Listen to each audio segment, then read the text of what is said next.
Space Mobile Podcast. We just basically turn their phone and be seamless, regardless of where you are. We don't want the user even to know that it's connected by satellite. Listen, the opportunity that we have is very, very, very large. What is going on, Spacemob? Welcome to the Spacemob launch party stream. Very, very excited to be here. Shout out to everyone on Spaces right now. We're trying our best to get this up on YouTube. It's being a little slow. We might need to make a new stream here. I have CatSE and Anpanman in here also as speakers. If you guys want to say what's up and intro yourself, and I'll get this up and running on YouTube. Hey everyone, what an exciting evening. Hey Katu. Hi. What time is it in Sweden? It's 2:33. It's middle of the night. Oh boy. Were you able to take a nap today? No, I sort of stayed up late yesterday to prepare for this. So Yeah. shifted my day a bit. Right. Yeah, so exciting. Looking forward to the launch finally, right? Yeah. Yeah, it's it kind of didn't hit me until later in the afternoon that this was coming, and I guess it's a bit different, the feeling, unlike the previous launches where the Blue Walker 3 or Block 1 launch, it's kind of a one and done, at least for a while, whereas this one is going to kick off, a number of launches. So this is exciting. Yeah, definitely. And another satellite on its way to Cape. Yeah. Katsi, are you listening to something? I think I can hear it in the background. And there's obviously a lot more to come. I was preparing to be able to crank up audio from the live cast. Right. So got this sound set up for that. Yeah, I think, I guess for everyone, we're just going to chat, but then try to stay out of the way of the AT Space Mobile YouTube. I'm assuming that they'll do something similar to Block 1, where they'll have a host, and then there's probably going to be some new content that they'll release, educational overviews, and perhaps some videos of producing Bluebirds, and then maybe some videos on what the deployment might look like. I mean, we'll see. I have no idea. But I remember the last time when we were down in Florida, they had a ton of different, production videos, which was great. And so I'm looking forward to seeing what they unveil this evening. We'll see.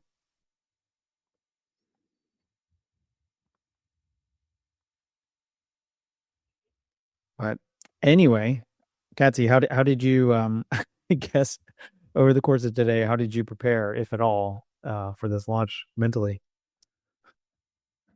I did some probability calculations. That's right. Yeah. I saw that. Try and figure out what the failure probability was. And I don't know, the takeaway is that we're no longer dependent on a single launch for the future of the company, like arguably we were with the Blue Walker 3. If that would have failed, it would have been fatal, perhaps, for the company. But now it's some 45 to 60 satellites going up within a year, and then what happens to a single launch is it can't be fatal, really. Right. Yeah, and for the probability calculations, both New Glenn and this Indian launcher LVM3, they are of a rare breed that was successful in the first launch. Mm-hmm. And if you look at those, then they often end up in the 95 or better class of reliable launchers. Right. Right. When they're off to a good start, it often continues in that way. But so LVM has had 7 successful launches thus far that were orbital launches, and that math, I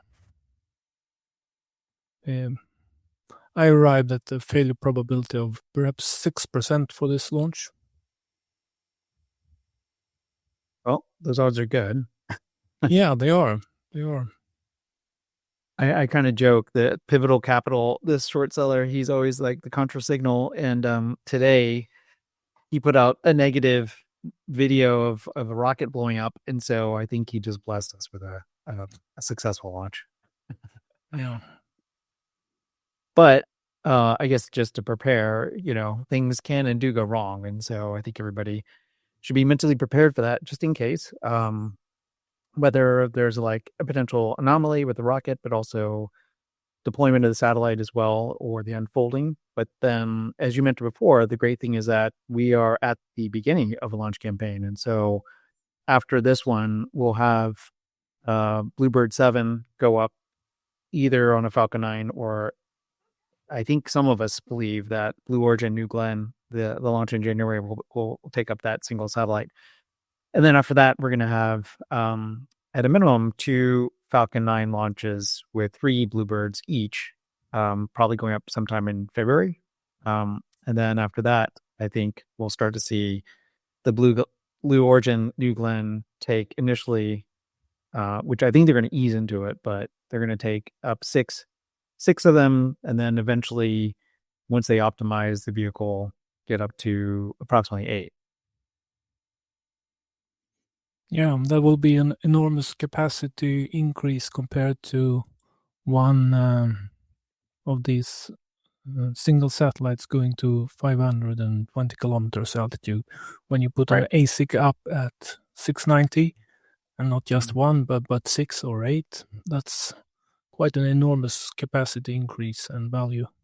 Because, well, the ASIC is in itself a 3.3 time increase of throughput, and up there's the longevity of higher orbit, the dwell time increases, so 10 years or more, whereas you expect 5 to 7 years on 520 kilometers. So much more capacity and much more value in those later launches compared to this one. Yeah, it'll be interesting to see what combination of Falcon 9 and Blue Origin New Glenn they use over the course of 2026. Now, obviously, it was extraordinary that New Glenn was able to land their booster, and now we went from this state of I think people somewhat skeptical to now and then I think over optimism around Blue Origin New Glenn, which rightfully so. But it'll be interesting to see how quickly and what type of cadence they can build over the course of 2026. Yeah, definitely. Oh,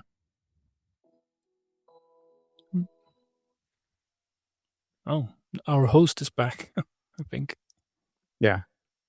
I think is the YouTube up? I'm not sure if it is. Yeah, my bad, everybody. I'm getting the YouTube up. I'm just I had to reconnect the full configuration, so that will be up momentarily. I appreciate you guys kind of taking over while I do this. It should be about 5 minutes. I just got to connect. I just got to change the title. Thank you. Yeah, appreciate it, guys. Thanks for hosting. I know this is this can be stressful. I actually don't know how. Yeah, how you do. I feel like I became an audio engineer this week. Yeah, and I finally had it. I just need to get the title changed because it was some crazy title. Yeah. So let's try here, and then we should be good to go. So you're gonna give up the YouTube? I'm still gonna try, I believe.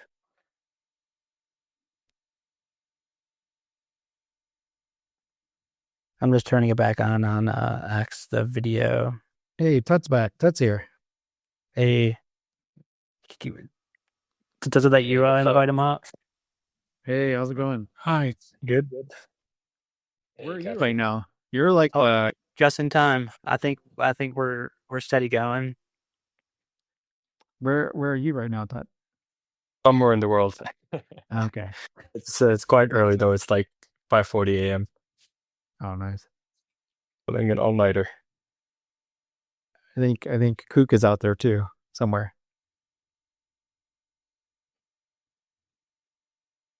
So how did you spend your day preparing mentally, or did you just not think about it at all? Not thinking about it at all. Honestly, it's been an exciting day. So hopefully it all goes smoothly.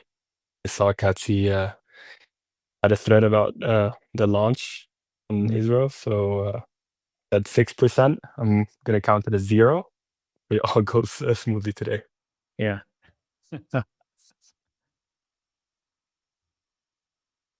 I pulled out the my model, my LVM3 is a good luck charm. I'm rubbing the belly of this rocket. So, were you able to pick up a Dr. Pepper?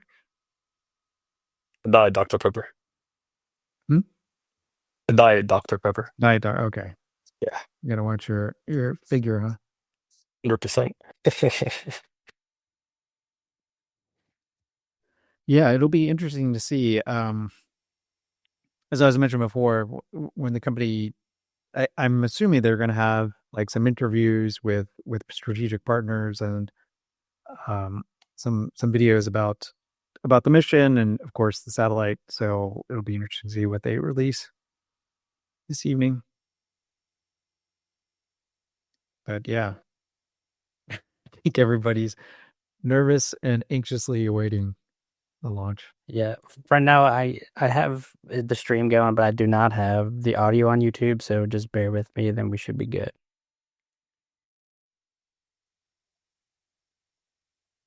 But we're all here in Spaces, so kind of on YouTube, right? So kind of yeah, it's on there. I just need to get the audio pumped in. I'm not very good at OBS, but since kind of we're all here and so kind of want to hear you guys' thoughts. What do you think? Like, obviously, this kind of will unlock a lot for AST. I'm kind of, as we go through these launches, we see more opportunities to expand. And I think that's just something we can kind of touch on and kind of what's coming next, because obviously we've waited a while. And now that these satellites are up, it's kind of gets exciting from here. Yeah. Steve Larison, he once said that launch is not an event, it's a process. It's so we won't get instant feedback if everything is successful. There will be a time of deployment and then taking things slowly to get the satellite working. So yeah, just to set what I'm hoping for is that they're going to give us the update. By the way, hello everyone. That we're going to get the TTMC confirmation. I think that's the best we can hope tonight. Is that we have a live bird with a connection. Yeah, they'll tell us if there is an orbital insertion that's successful, and then, of course, if telemetry is up, we might get to wait a day or two for that. And if the satellite is sorry.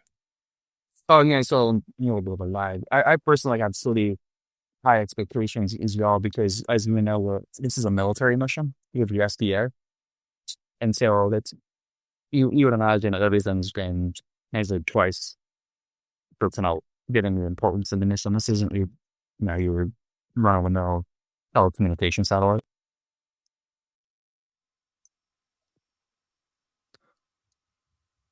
Yeah, it's likely Halo's satellite, right? The two first.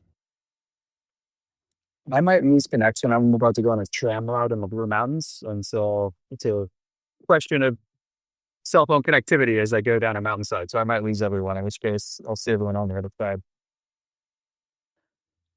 Thanks for dropping by. But yeah, I think someone did ask me before about what to expect this evening, and so as CatSE mentioned, launch is a process; it's not an event. And so once the satellite is inserted into orbit, it's going to take the company some time to detumble it and get it in the right spot. And then I would think, and I forget exactly how long it took Block 1, but it's going to take several days, perhaps weeks, to turn on the satellite, run diagnostics, and then at the right time, just to give you an example, if you had solar flares or certain conditions, you wouldn't want to unfold the satellite if there's any probability that perhaps that might impact the unfolding process. And so you would wait until the most optimal time, the batteries are charged and everything's ready to go and diagnostics look good. And then you would unfold the satellite. And then my guess is, it's not as if the company's going to say, hey, we're going to unfold the satellite a day from now. They're actually going to unfold it, make sure everything's successful. And then they'll PR it at some point, probably a day or two after, which is what they did previously. But CatSE, I don't know if you had any additional thoughts on that part. So the first Blue Walker 3 took some 2 months before it was fully deployed, and then Block 1 some 6 weeks. I'm hoping for 4 weeks this time. Total. I'm going through the stages you mentioned, because now they have a more fully developed ground network looking up, more telemetry stations, more gateways, so they'll be able to step forward in a faster way through those stages, I think, and hope. I remember Abel Avalon, he actually replied to me when Blue Walker 3 was launched that it was thermally stable. I'm gonna check when that was. So it looks like we're all good. If you guys can hear me, we're up running on YouTube and all. We'll have the stream ready to be watched on video on YouTube and on X, and we'll just kind of kick it in the spaces here. I did want to show a hype video. This was made by Red Rum. Anpan posted it. And I think it's just something that we should all just sit back and watch. So if you don't see the video, I know it's kind of tough on spaces, but it is on my X page right now, and it will also be on YouTube. But yeah, well, let's sit back and watch this hype video and get ready for launch. Yeah, so I checked Blue Walker 3. It was launched on the 10th of September in 2022, and 2 days later, Abel tweeted that it was communicating with ground station and was thermally stable. So it was a 2-day delay there.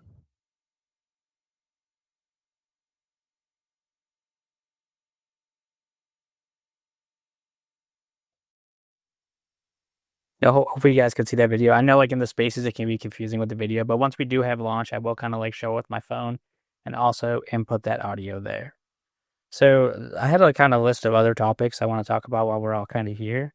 So I guess since we do kind of have the some of the legends here, kind of want to hear from each of you, kind of like just one by one, Anpan, Tut, Kook, and CatSE. So like in just like few sentences, what was really like the moment that made AST kind of click for you, and like what made you really want to like pursue this? Because like looking back, like we've all been doing this like 4 or so years, and looking back, it's like this has kind of been a hobby that has kind of like turned into something that is changing lives and like changing our own, and something that we obviously like think about all day, every day. And I think it's something really special here. So I just want to hear kind of what made it really kind of like click for you guys and kind of made you take this path of like nosediving fully deep. We can start with Kook. Yeah, I'll shoot first. I'm not at the web. Thanks, For man. me, was because I was apprised on after the history of satellite companies in the United States, and so when I first saw this, for a little bit, I've been asked this fact that I was back looking for reasons why this wouldn't be another factor of satellite companies. And what I saw that was so ingenious here was less the technical innovation, but the commercial innovation that they had rigged the superhost model. And I felt like that would be the perfect element that would surprise the market. And so all other endeavors had a custom answer. It's then introduced you it's a difficult challenge of personal acquisition class. And so you have to power out of your sides. And each of these prior endeavors were very high friction, which none of them are built in the era of Olympus, they're not losing. And so what the tech allowed was a frictionless ability to reuse the sorters. But then as partnering with you M&As, we avoided the customer acquisition cost of a path. Met to me was the critical insight the company had that allowed for it to be enormously scalable.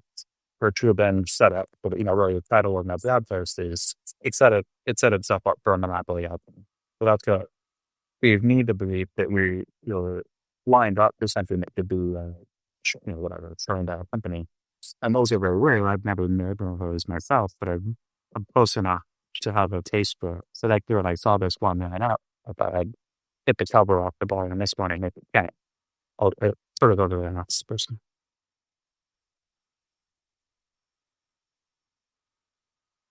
That was a really good response, man. Appreciate all the work you do. I think a lot of us have really caught on to this through you, and it kind of keeps the DD fresh.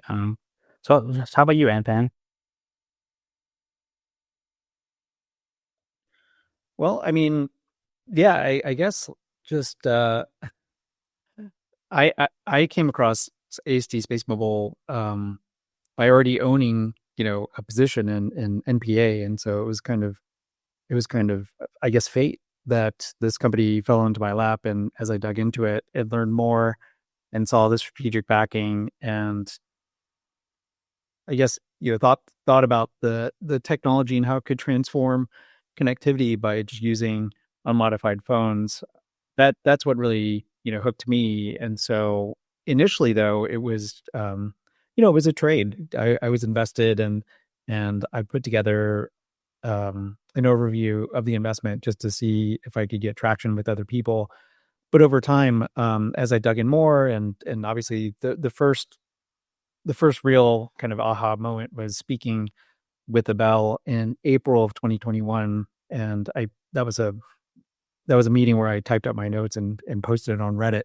But that meeting and just talking with Abel and hearing his passion and his conviction about the technology and what it could do to lift, to connect the unconnected and lift many out of poverty. I mean, that was the key mission back then. And so, for me, that was the real hook. But I think over time, I wouldn't have stayed in this investment or had the conviction if it weren't for the community. And so, as CatSE mentioned, Steve Larison, of course, CatSE, Kook, Tut, many others who I see down in the audience below.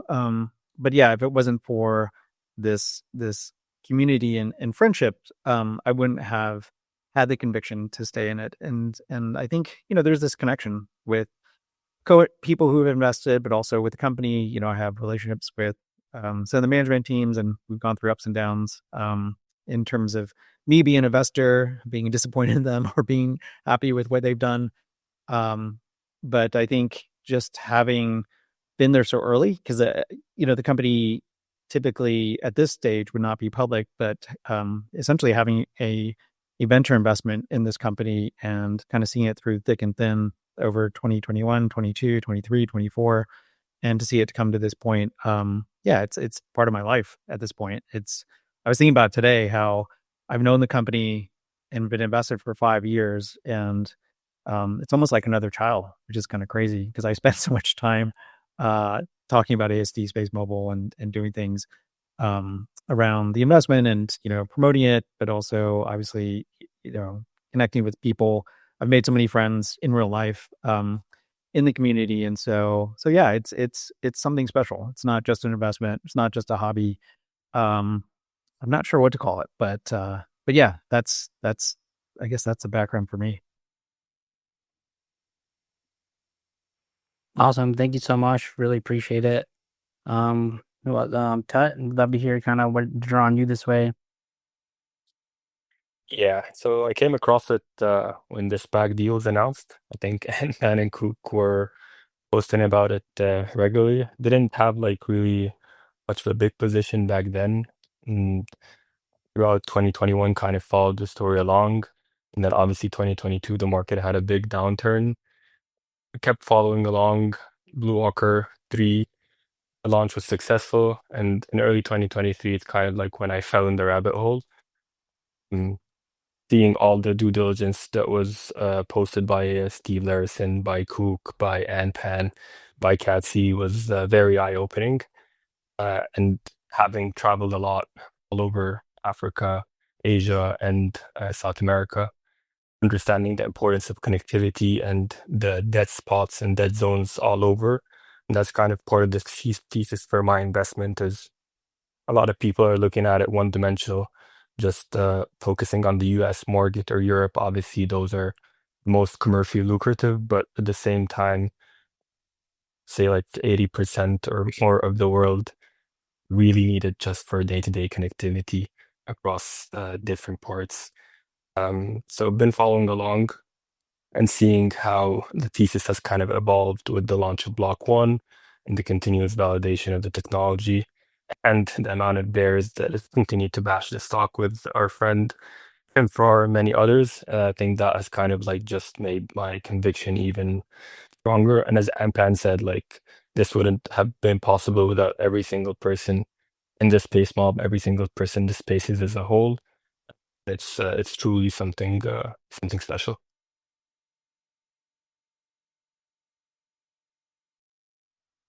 Wow, that was very powerful, man. Hearing kind of like all your stories combined at the same time is super super cool. Now that we're all kind of here together and like reflecting back, it's like back when we were talking about this in 2021, people were just saying this is a PowerPoint. This will never amount to anything.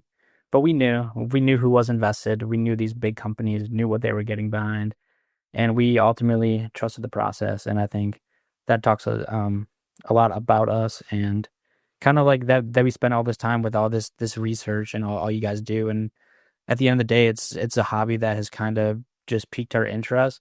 And I was thinking that earlier today. I was sitting there and I was like before this AST and Spacemob, like what was I doing with my spare time? What was I like? Couldn't really think of anything I was super super kind of into and would just like read about every day, dialed in. And I think it's something special. So now, next up, I'd love to hear from CatSE, kind of what got him kind of into this stock and company. For me, it was a finance market professional on Facebook writing about the stock in Swedish. And then later I found Reddit and that exact write-up for Anpanman when he met with the bow. Also the Marshak video. And we all are more interested in different aspects of the company, and I'm not coming from the business model and financial aspects of it. I was more, my curiosity was piqued by the technology aspects of it, and I started researching that. And as the other said, I wouldn't have been there and not as heavily invested unless the team effort. Because then I can understand the other aspects better by reading what the other contributors shared. But yeah, we're living in the information age, and so a lot of the big companies they're doing data transport or information of some kind. Just look at the big companies on the US stock market. And for me, going from towers to satellite was just another natural leap, spatial leap, higher ground, of course. And these huge phased arrays, that they are a bit like general purpose technology. If you look at their use case down on Earth, they're not just used for communications, but other things, sensing. And I've always had an interest in military technology, and so I see them as a multi-use case, multi-user tool that has other use cases. So we're very interesting to understand the technological aspects of it. There's some loopback, I think. Don't know what that is, but so the space domain is accessible by things that don't burn on reentry, like sensing, communications, and computing. And so this brings that aspect to the terrestrial networks. So it's a really interesting time. Yeah, I'll end there. No, very interesting stuff. It's very exciting. I'm very grateful we're all kind of in this journey together with the Spacemob. I finally believe I do have the audio going. It's weird. Like I was using Google Chrome, and for some reason it just kept cutting out of the spaces. So maybe next time we'll use a different audio to kind of go about that. But should be good now. Like we're gonna be good for the launch. I'm gonna make sure we're all good. So appreciate you guys sticking around on YouTube and like the X video. Right now I'm just kind of showing the launch logo, which is very, very cool. So speaking of launches, we just shipped this new one to Cape Canaveral. It's super exciting. I love the way the PR lined up.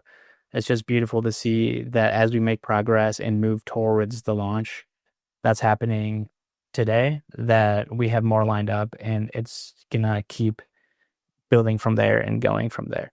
So in terms of launch, do you guys have any predictions of when the next one will be? Soon. I'd say about 30 days after shipment is a usual time. Yeah, so probably at the earliest would be late January for this next one. But it depends, like if it's on Falcon 9 or if it's on New Glenn. I'm just throwing this out there, but if it's on New Glenn, it might take a little longer. Just given that it's a new vehicle, and so integrating into that fairing might take a little longer versus Falcon 9. But then again, the company has been working very closely with Blue Origin.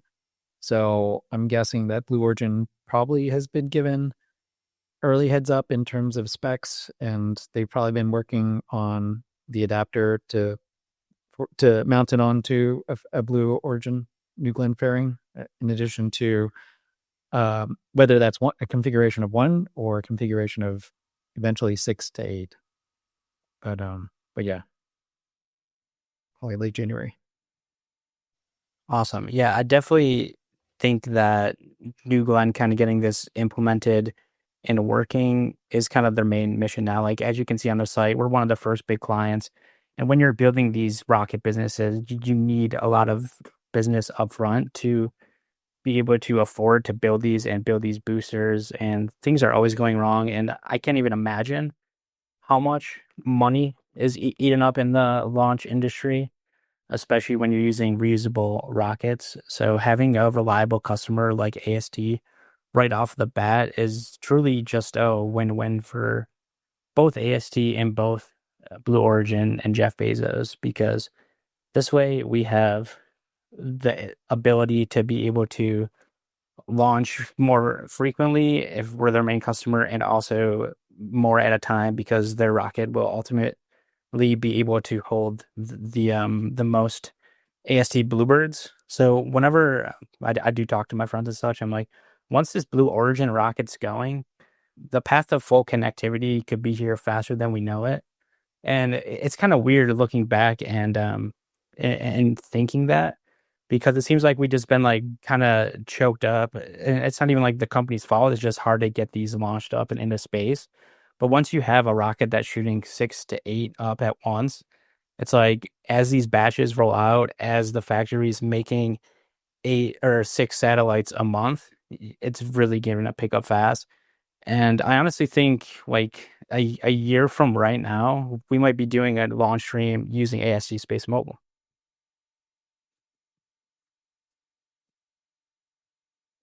Yeah, that would be ideal. That is a possibility. But yeah, once I get production cadence up, then these launches will become pretty regular. I mean, it's going from a company that launched Blue Walker 3 in 2022 to then the 5 Block 1 satellites in 2024 to then being able to launch 45 to 60 satellites in 2026. It's going to be pretty crazy. I mean, if you can't make a launch, if you can't make a launch party down at Cape Canaveral, there's going to be many behind it. As we've joked, some of us, maybe we should just buy a house down there, and since there'll be so many, we'll fly down there and just hang out there. But I think hold on. Hmm? Are we talking like Spacemob house? Yeah, we're just joking. Spacemob like Jersey Shore type house where you can like overlook the launch, have a patio back there with the grill. Dreams, right?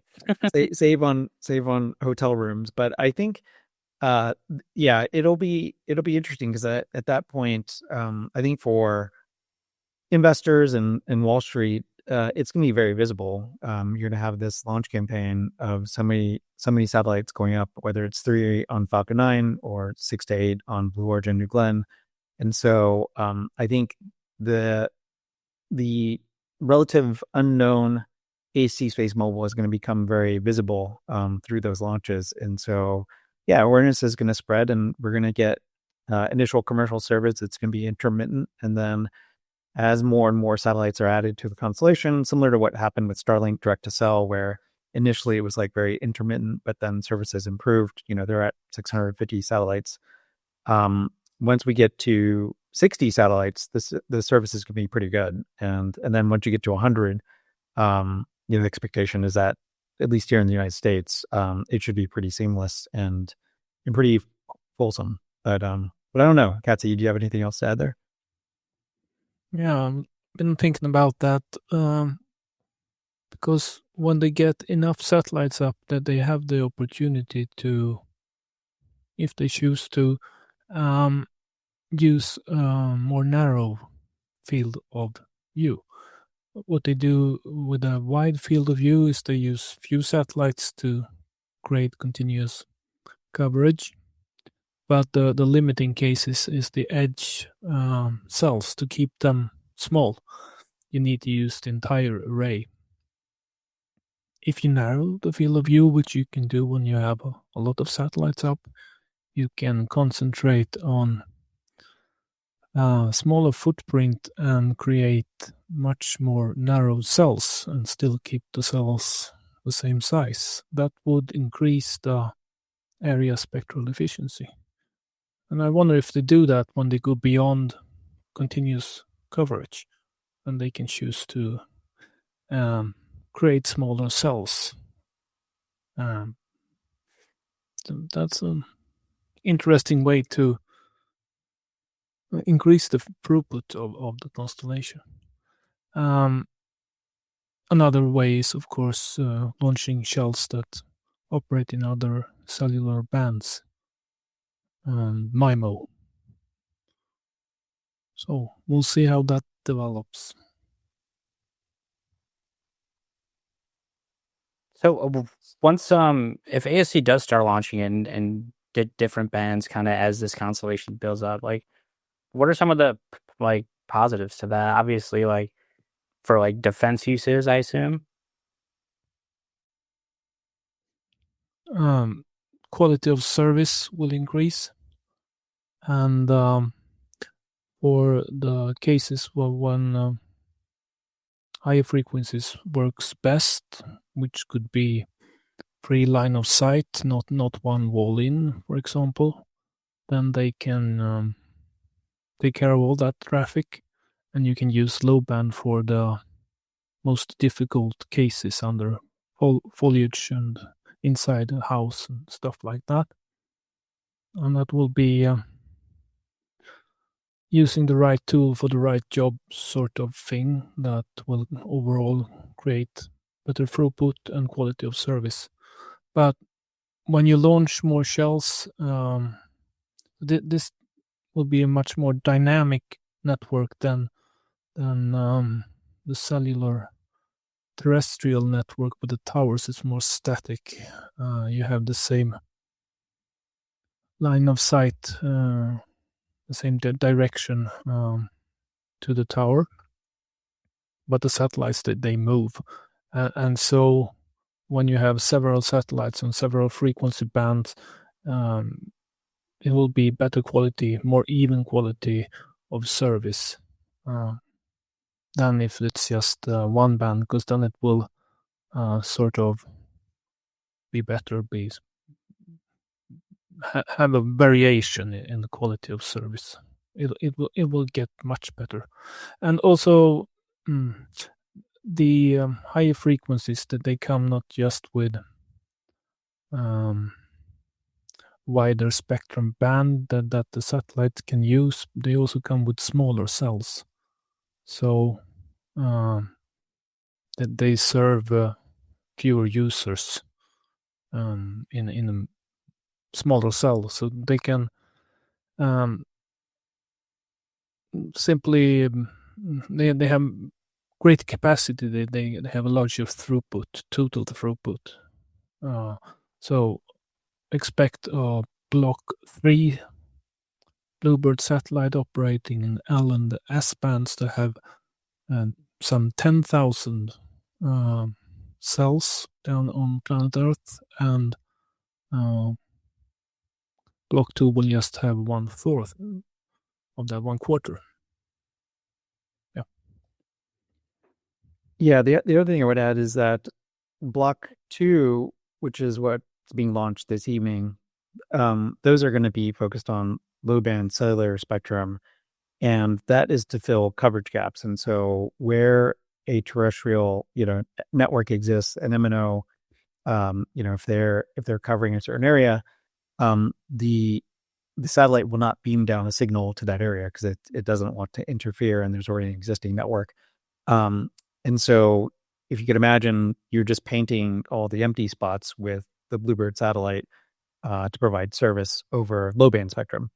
But then once the mid-band shell is up, which is Block 3, that's going to be 100% coverage nationwide. And so it actually will overlap with the terrestrial network because it's a different frequency. It's anywhere as low as 1.5 gigahertz to as high as 2.5, 2.6 gigahertz. And so that network is actually going to be 100% coverage.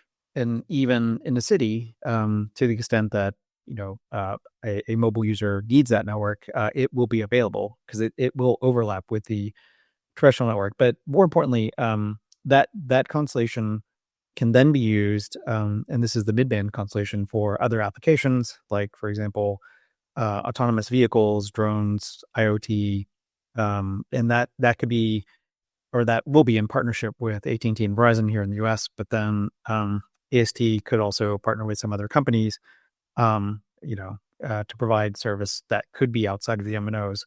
But yeah, that's a key difference, where the Block 2 Bluebirds, they're providing more dead spot coverage, and then the Block 3 will be 100% mid-band, high capacity data coverage. But then just like you see with Starlink today, which uses a mid-band spectrum, that spectrum is not going to, it can carry a lot of data, but then it cannot travel through, it doesn't have as good propagation characteristics. So it may not go through a wall or roof, or it should be able to go through your car. But yeah, it's CatSE mentioned, once you have, two shells up, focused on different frequencies, the quality of service goes up, because then you can, for a mobile phone, you can mix and match, depending on the need. Your phone will connect to the satellite, and it will also be able to aggregate capacity, which CatSE talked about, which is MIMO, where you can do carrier aggregation. You can utilize both low band and mid band spectrum to increase throughput.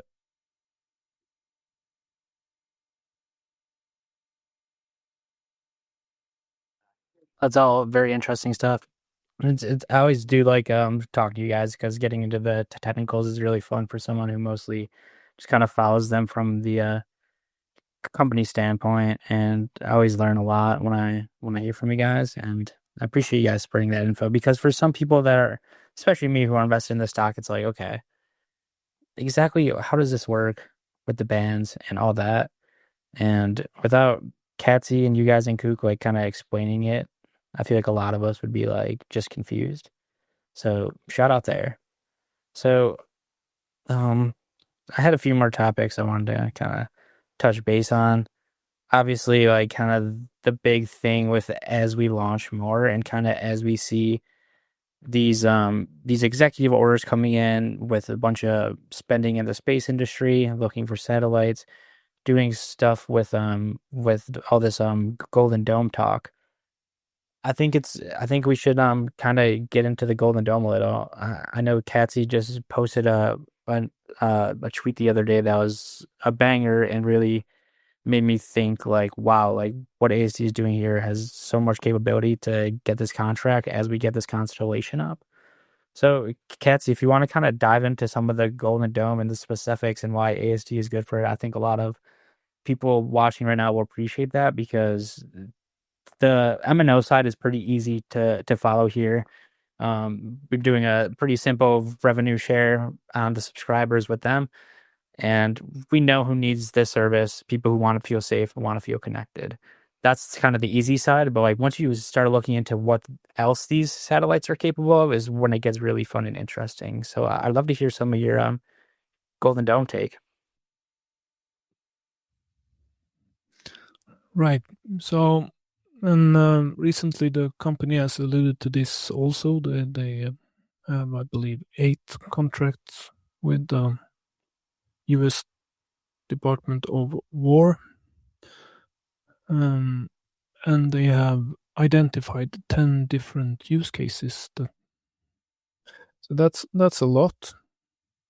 And again, what can we do with space? We can do things that aren't tangible. We can sense, we can compute, we can communicate, so collect data, disseminate data, and analyze data.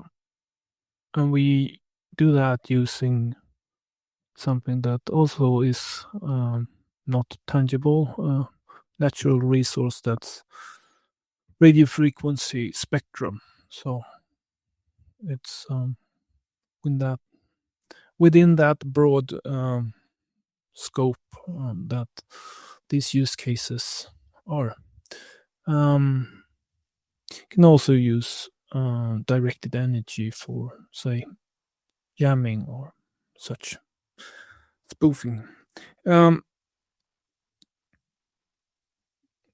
Then what's unique about AST is a lot of things, really, but foremost the power aperture, and that's a key performance metric of phased array sensors. Nothing is as big and as powerful, and it allows to sense things at longer distance at higher resolutions. They also have advanced beam forming. They can shape the beams, their directivity, their power, their shape, and do that dynamically. They have advanced side lobe controls through tapering. So they use different level of power over the phased array. We know all these things from patents that they have published. And this opens up for using the network as a sensor. That they're also connected to common core for the commercial case that's down on planet Earth. It doesn't have to be, it can be in space. And so you can use the arrays in a multistatic mode. You can use them as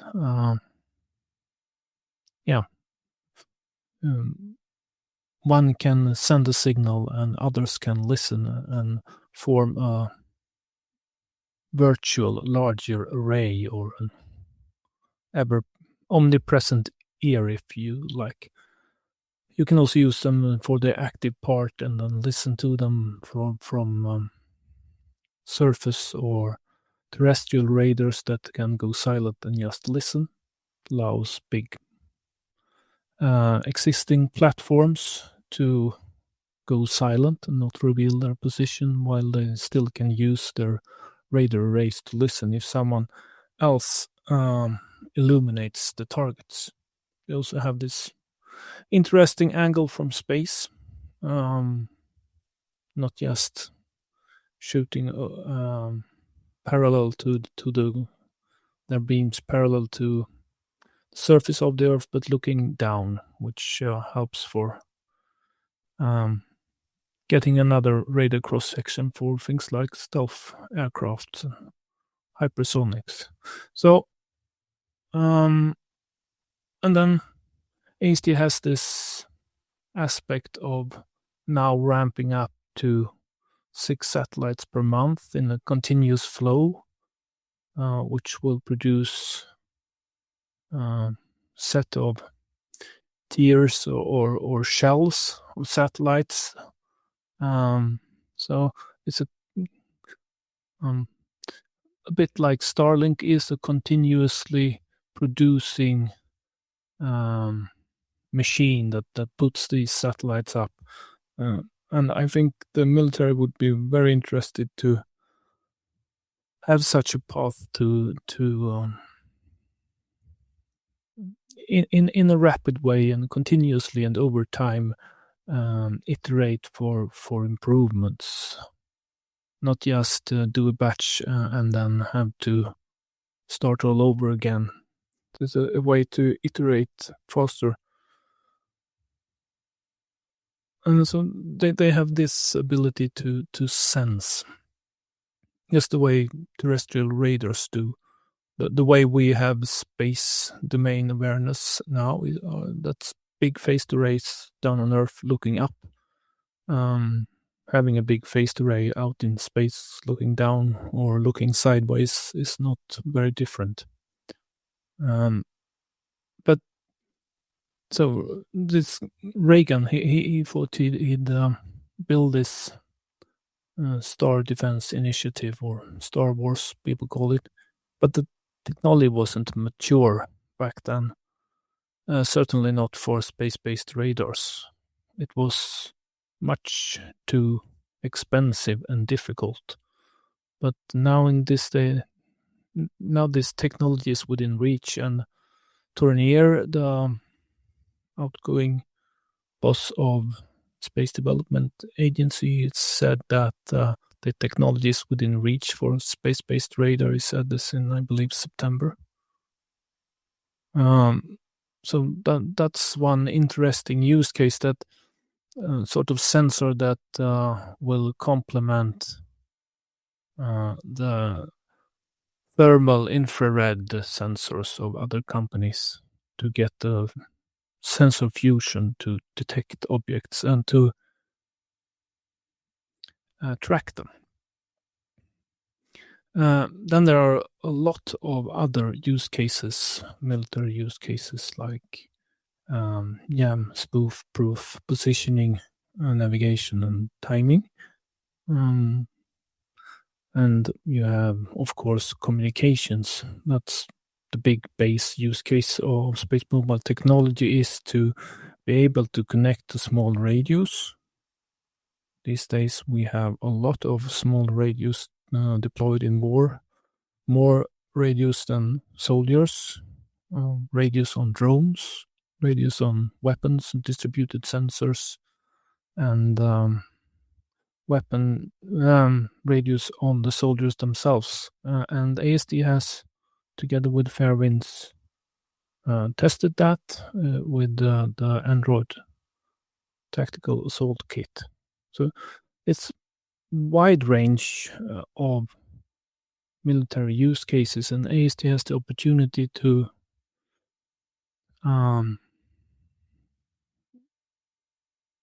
deliver some of those without totally reinventing their satellites. And that speaks a lot to the efficiency of the whole operation. If you can, for a set cost, deliver something that has multiple use cases and multiple users, then you can take that research and development cost, the cost of building a factory, production line, and sell that yet another time or a couple times, and that is another aspect of this company that potentially makes it very, very profitable. Well, and there. Awesome. Wow, you're on top of it for being 2:30 a.m. over there. Love it. So yeah, very interesting stuff. Killing it, CatSE. Awesome. So very, very, very cool stuff here. So a little more on the Golden Dome here. The fact that the company has mentioned it a few times just kind of shows that they're definitely kind of all in for this contract, and the fact that the government's using us. I think it's just a matter of time as we do these launches and get these tested where the government will have its moment where it clicks and it says, all right, it's time to sign on to this because this is technology that our country will need moving forward, and this is the best way to do it. So, Anpan, I would like to hear a few of your thoughts on Golden Dome and why you might think Golden or AST might get it. And also, I have someone that just requested to join here who I think used to live in India or something by ISRO, so I'll have him come up next. But yeah, I'd love to hear some of your thoughts on Golden Dome.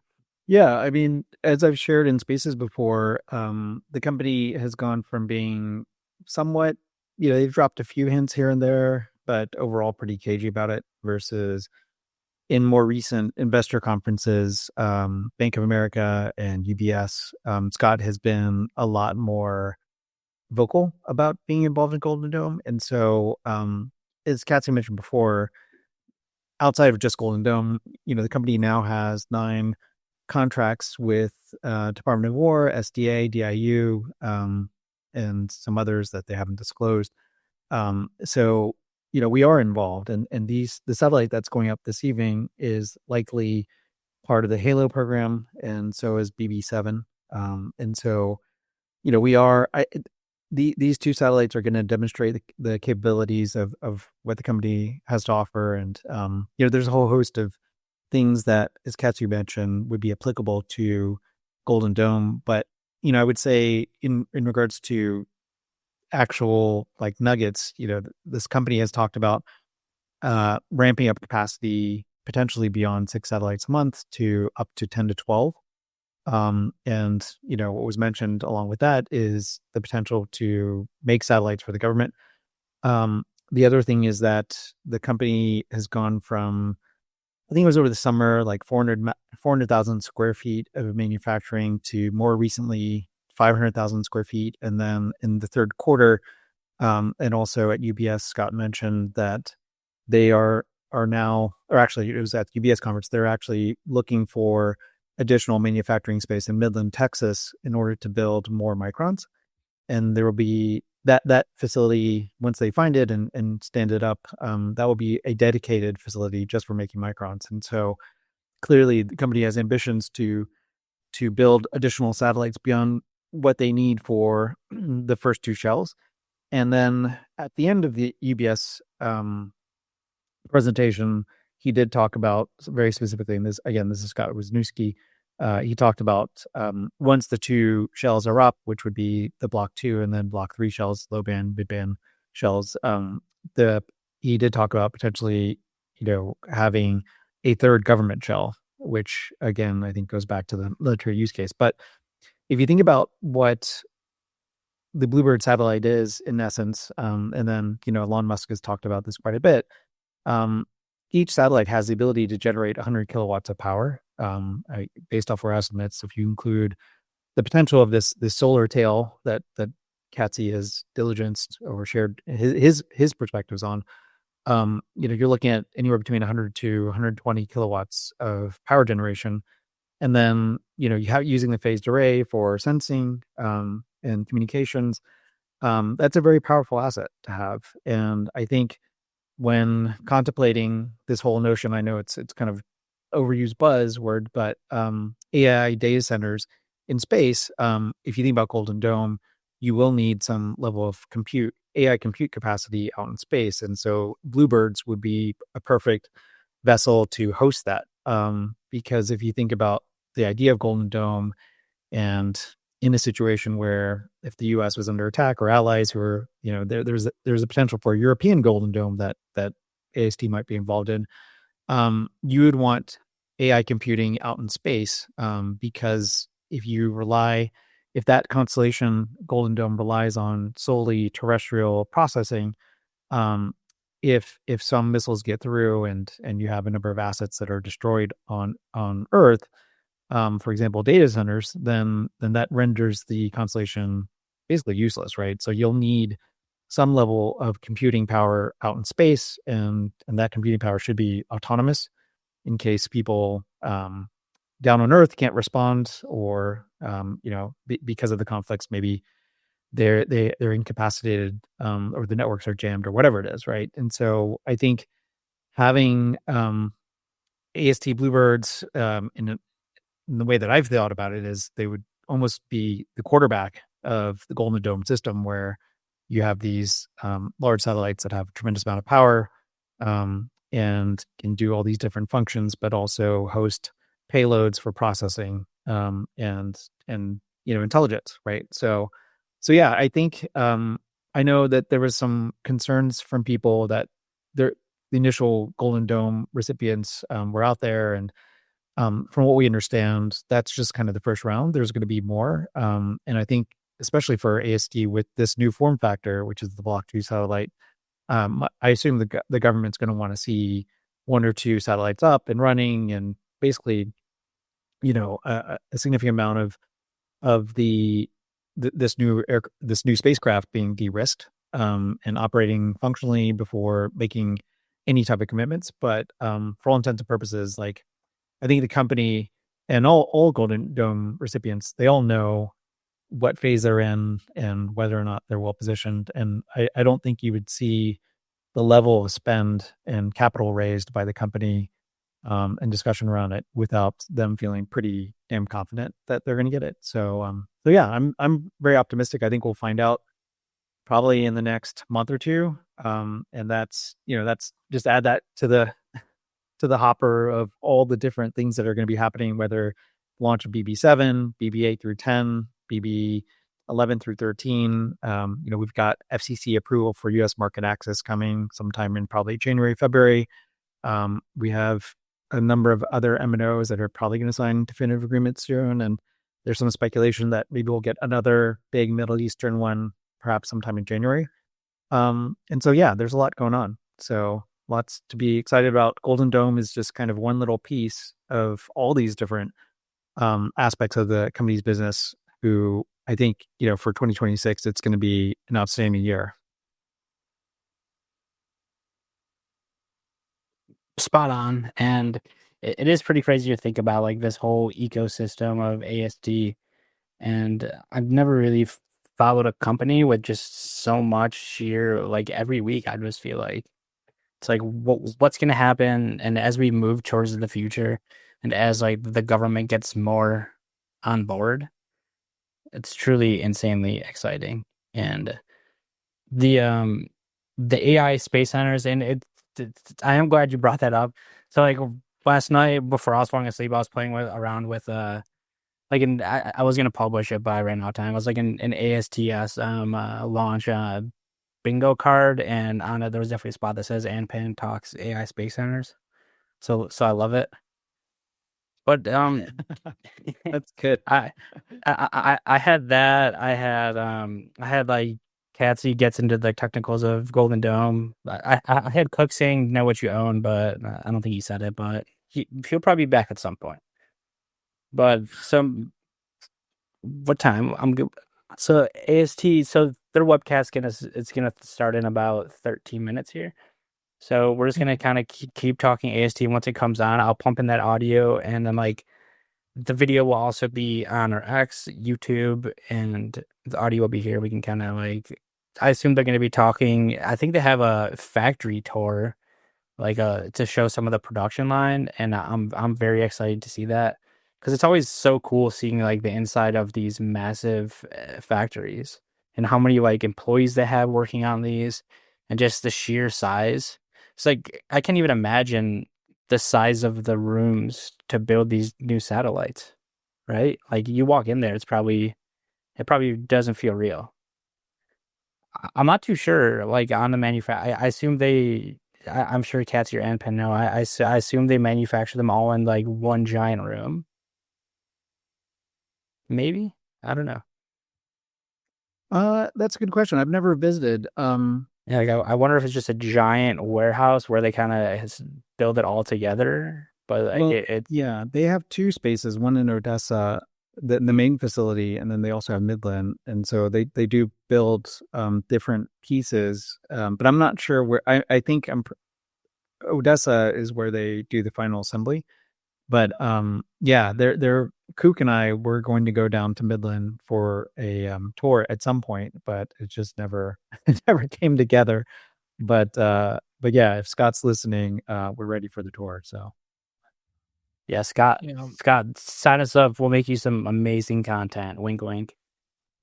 The Odessa site has several buildings, and so the assembly of subsystems into the control set is in one of the larger buildings. Simply from watching images that AST has released. But then assembling the subsystems, and the smaller subsystems are of course in other buildings. And then there is also at the Odessa site the shake and bake process of thermal vacuum test and vibration test that take place before shipping off to the launch provider. So they don't do that off-site, they do that on-site. Cuts a couple of weeks from the process of shipping it to a third-party test facility. So, but not everything takes place in one big room. Just the final assembly when they put the smaller subsystems into the control set. But then the control set is built in one part and these subsystems in other parts. So Very awesome, very interesting. So, Anpanman, so what made you like come up with the idea to order 26 bottles of champagne to Abel today? Was that just a random thought? well, I've done it once before in my career. There was back in the day, when I guess it was like my second year into my hedge fund career, there was a company that was bought out. It was a company called 3PAR, and it was a subject of a bidding war between Dell and HP.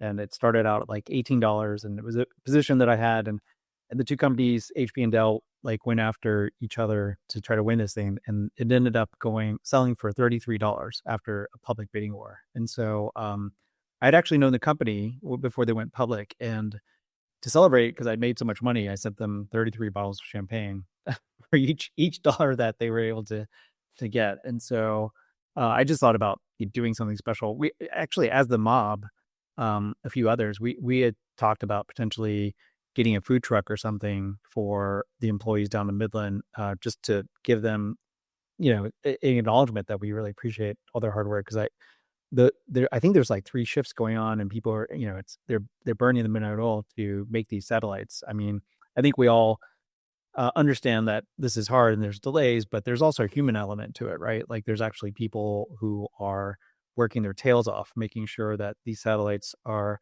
put together properly, tested. And so, yeah, I wanted to do something nice. I'd asked the company before, hey, can we send a food truck down there? But I think there was some concerns around security or other things. And so, in terms of coordination, it might have been tough. So just on a whim, I guess it was like 2 or 3 days ago, I just decided to send some champagne down to Midland as a token of thanks for on behalf of all of us, really. So hopefully they get to enjoy it. I'm not sure where management is. I'm assuming that maybe Abel and Scott are one or both of them are either or someone's representing us in India, and then they're probably at the command center in Maryland, is my guess. But who knows? Who knows where they are? Maybe they are in Maryland. But maybe we'll see. Like I think it'd be really cool in the YouTube live stream if they actually show employees in the various offices. That would be cool, similar to what Blue Origin did. But, yeah. For some reason, I thought you were about to say it would be awesome if they show after the launch the employees cracking the bottles. It's like, could you imagine? Like, hey, that was me. I think Kook was. I did that. Was like, hey, what are you trying to do? Sabotage? Like, if they're gonna get drunk, like the other satellites. It's like, come on, just give it. Yeah, they're gonna be drinking. They're gonna be, oh, now we gotta like deploy this. Oops. Yeah. Now they're responsible. You gotta be. Totally. But yeah, that was the thought behind it. Hopefully they'll appreciate it. But I've been thinking about for next year if they get to 60 satellites, then maybe I'll send them 60 bottles of champagne. But yeah, it was weird. Like on Reddit, someone had reposted it, and then some people were criticizing me for not sending more expensive champagne, which with Clicquot is I like it. And then like at one point I was like, oh, maybe I'll send them Cristal. And then I looked at Cristal and it's like several $100s a bottle. It's like, okay. I mean, if I send them, originally I was going to send 100 bottles, but I was like, 26 is more, sending 100 is kind of gaudy, right? But then when I looked at Cristal, it's like, okay, that's a bit over the top, but who knows? If we get to $200 a share, then I'll send them some Cristal. Just start sending like $1 per every share at the end of the year. Eventually they'll be like, all right, we got to cap this out.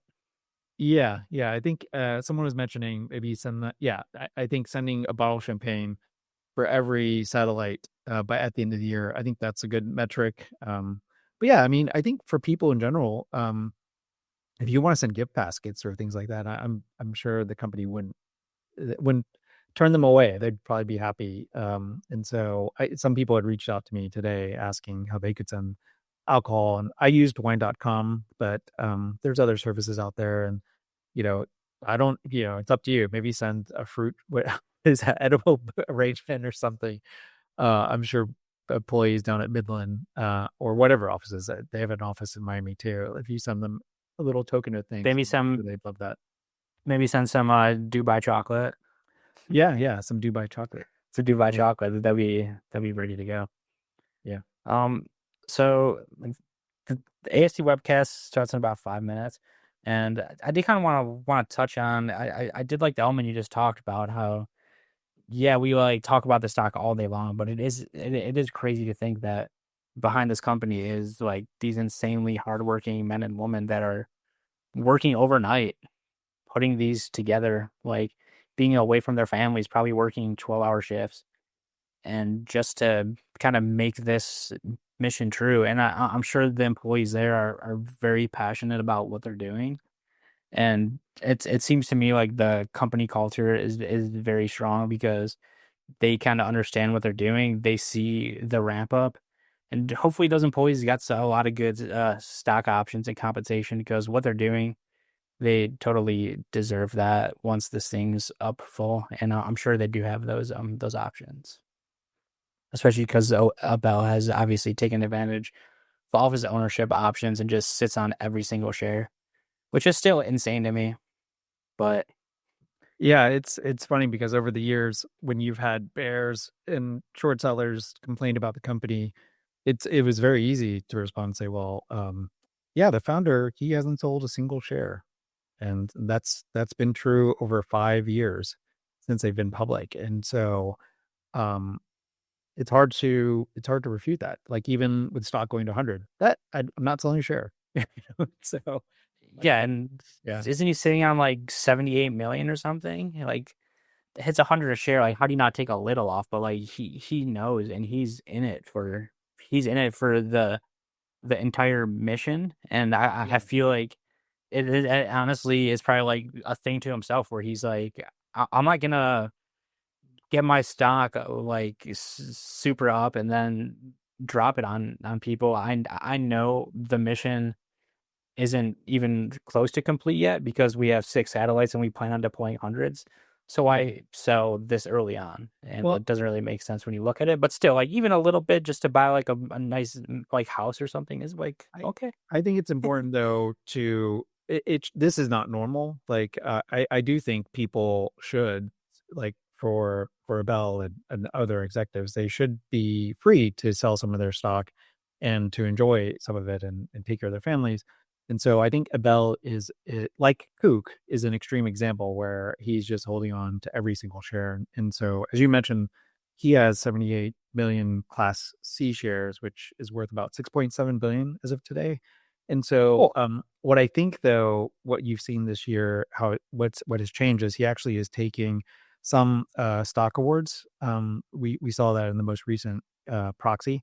And so this is the first year where he's actually taking some small amount of stock awards, which I think to him and for the rest of us, it will allow him to eventually sell some of those shares, which I think is a good thing. Like I think everybody who is a founder, owner of a company who's built a tremendous amount of wealth, not only for themselves, but for everybody, I think they should have the freedom to do that. And so when he does eventually sell some shares, I don't think people should freak out. It's just a normal thing to do.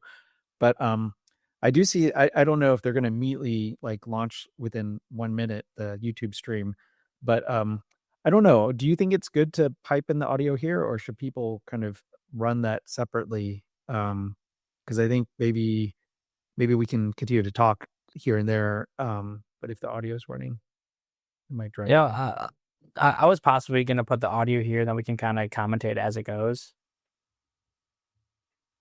Like if we'll see what's going on, but I do recommend we are going to have it up with the. I'm going to get that up right now. We do have it up with the video on YouTube and because I think and on Spaces. One issue on, is that on X. There's going to be a delay, right? And so, yep. And there's a delay on top of a delay, like when you run an X space. So yep, it might make it tough. But okay, so I guess it's going to take some time for them to come up. Yeah, I don't see it up yet, so we can just continue to talk. But I have it already. Cool. Yeah, about the Bell, having a founder like him is an unfair advantage. Doing what he wants to do. I think it's that the dedication for the mission is something that, if not assures success, then it promotes success. If you can find something where the market opportunity is and where your talent is and what you want to do, that's a powerful combination, right? Yeah. I think the other thing too is that Bell, he was successful. He did sell his previous company and, he made a decent amount of money. You could guesstimate as to how much he made, but what that gave him was a decent level of comfort and then the ability to really, like you were saying, stick with the mission. Oh, here we go. Looks like starting a minute and 30 seconds. But yeah, having that flexibility and not caring what the market thinks, and that just jump scared me so bad because I had like 3 computers up and my one was up all the way. Then I just heard this music and I'm like, where is this coming from? Yeah, but I think for Bell, having some amount of personal wealth so that it's not what's really driving him, but it's ideologically this mission to connect the unconnected and fulfill this dream of his. I think that's what really sets this guy apart, because he's just like a man on a mission. He wants to succeed, and money's not really what's driving him. It's his passion for this underlying technology and what the company can accomplish.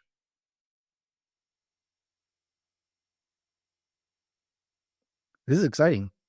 I see 37 seconds on my side. This music is awesome. Yeah, looking forward to hear what the company has to say. I think Scott will. Yeah, if there's people talking and stuff, I'll try to like pump it in the spaces. I'll hold my little microphone to it. I think it might be good to just leave this space without the audio pumped in, because if we're listening to the audio here locally and then it comes out here, it's going to be You're weird. going to be hearing it 1,000 times, yeah. Yeah, that's right. Yeah, so yeah, everyone tune into the AST stream or one of us on X or YouTube, then we'll kind of throw in notes as we go.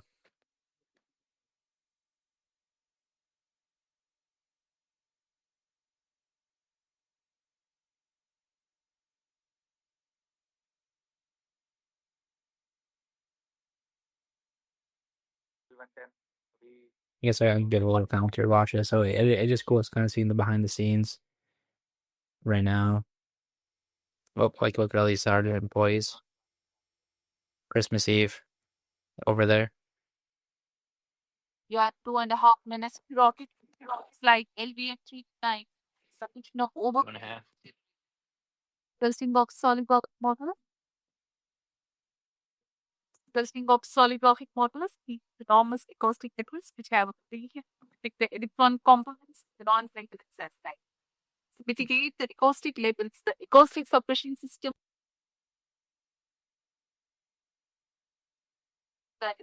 It's interesting hearing all what they're doing.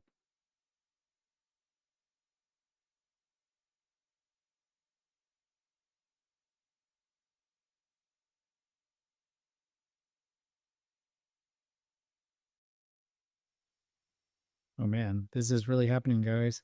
Yeah, my heart's racing right now. I'm about to take a chug of Dr. Pepper.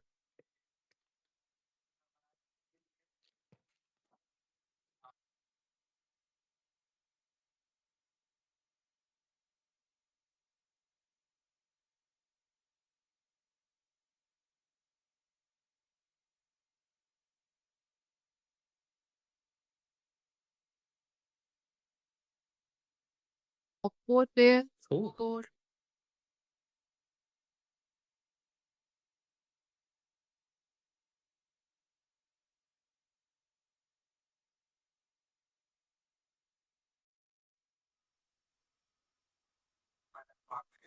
Not me trying to pull up the stock price.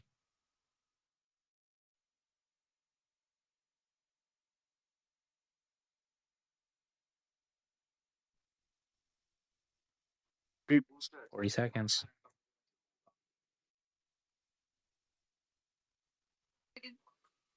You gonna pump some audio in from this? The viewers may watch out for the swing out of the cryo arm and the acoustic suppression system starts operation. 30 seconds.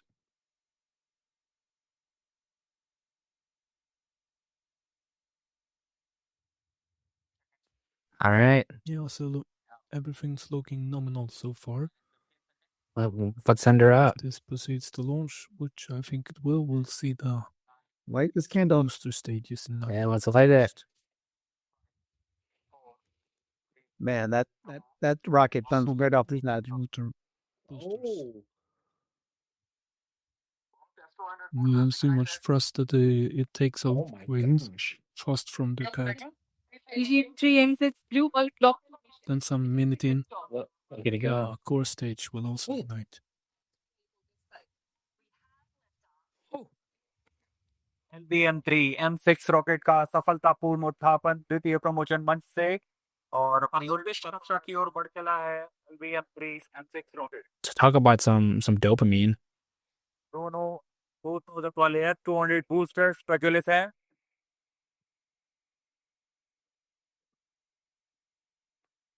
तब तक का Clean burn, looking good. होगा और एक तरह के लगभग 6000 kilo Newton प्रणोद उत्पन्न कर रहे हैं Very Let me hear it.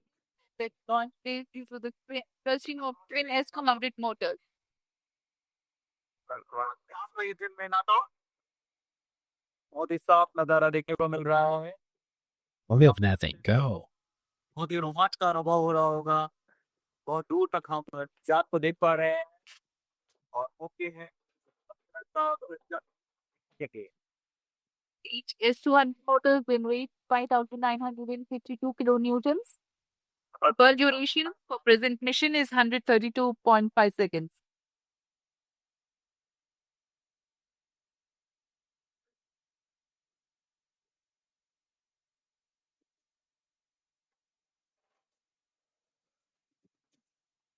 I don't like when they go quiet. यान अपनी They're there. दिशा का धारण करते हुए अपने मिशन को पूरा करने के लिए अग्रसर है. You're 111 seconds into the flight. CatSE, someone asked, why is it going sideways? Do you know? That's just the camera angle. You can see now on the screen. Yeah. Okay. There's a lot of foreign people in my chat. Pretty cool to see on YouTube.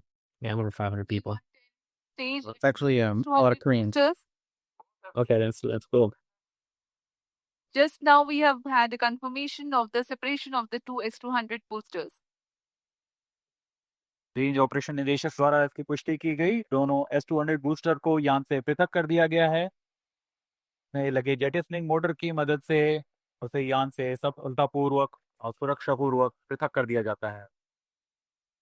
We are 160 seconds into the flight. Current altitude 104 kilometers. Looking good. Boosters are going. वर्तमान में L110 यानी Beautiful. Airings opened up. Oh yeah.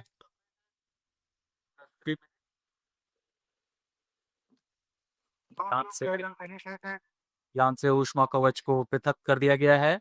अब यान 123 kilometre की ऊंचाई पर प्राप्त कर चुका है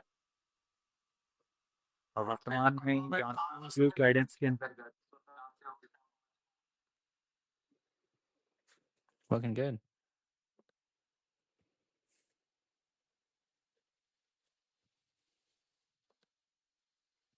For people on YouTube, can you hear me and my audio? Just confirm. And welcome all the Koreans in the chat.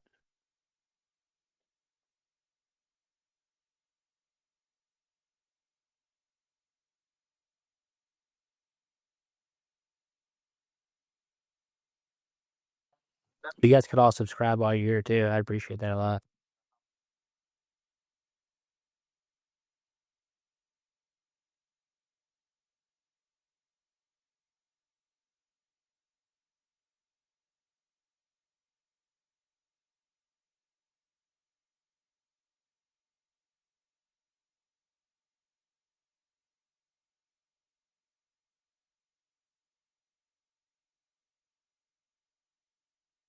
This is exciting. I guess there's a red dot there, which is when maybe the next stage ignites.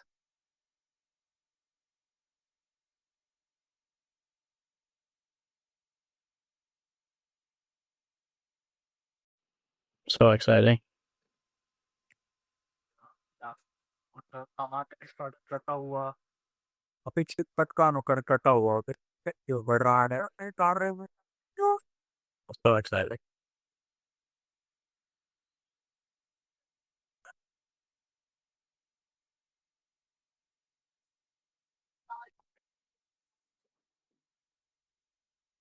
I love those like old school looking scans they use.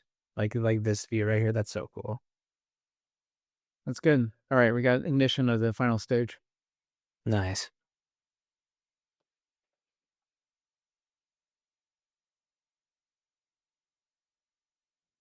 This is it. This is inevitability. Commercial service 2026. After we place BBC. The cryogenic stage has Let's go. And 58 more satellites will go up this year, hopefully. Yeah, right. This is just the start. This is the start of something special right here. And it is crazy to think that, like, when the last launch was to this now, and well, this is going to kick off. Ooh, I hope the shorts are ready. So, reason people are looking relieved is that most risk reports are done. The third and last stage has ignited successfully, and it's confirmed. And we'll have to wait some 10 minutes before Bluebird Block 2 will separate from the upper third and last stage.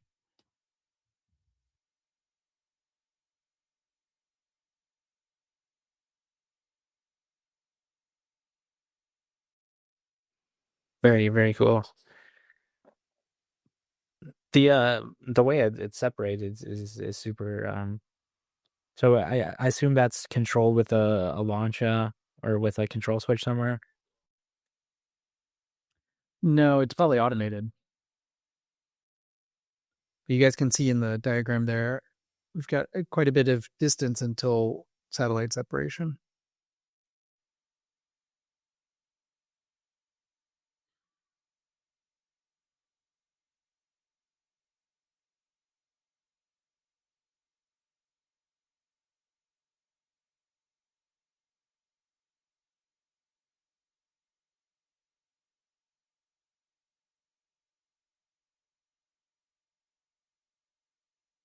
It's happening, guys. So cool. This is that Bluebird Block 2, baby. I mean, what's going to be really cool too is seeing multiple go up on the next few rockets as well. But yeah, this is what a way to kick this off. And what I would add is that this is like a historic event in India. This is groundbreaking for ISRO and the space program there. I mean, this is a huge branding event for them that they're taking up such an important and expensive and monumental payload. This is a huge accomplishment for their country. And I think, as we've probably seen in some of the media recently, it's been all over the press that ISRO is taking up this American groundbreaking satellite. It's a big source of pride. And as I tweeted earlier today, you've got 1.5 billion people who are going to be reading this in the news and seeing it on TV. And of course, we recently partnered with Vodafone Idea, which is VI in India. That's the MNO that we'll be working with. And so you can bet that this is going to be splashed everywhere, that this is the first step of putting together constellation to launch commercial service in India, which, if you can imagine the coverage gaps that we have here in India, there's quite a bit of areas where there is no internet connectivity, broadband or fixed wireless or mobile for that matter. And so this is going to be huge. Yeah, I saw that today. When I watched like the Indian news coverage, I was actually pretty shocked at like how much of like a historic kind of thing they're looking this at, and honestly, it's something for them and ISRO to be super proud of. You just launched like the biggest low Earth orbit satellite ever, and kind of kicked off what's going to be a legendary change for this company, and where it goes from here, and the fact that one already shipped off just shows you that the team's not playing around now. They have these satellites figured out. They're making 6 a month, and now it's time to send them up. Do you guys think that we would use them as launch partners again? Because it seems like everything's going well, and if everything is like already integrated, if we're making that many a month, why not just ship one off there?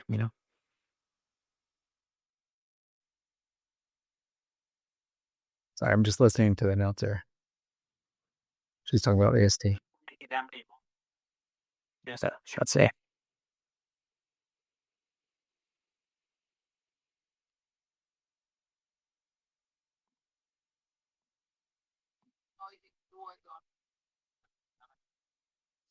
This launch party looks fun. Look at all the like school trips out there.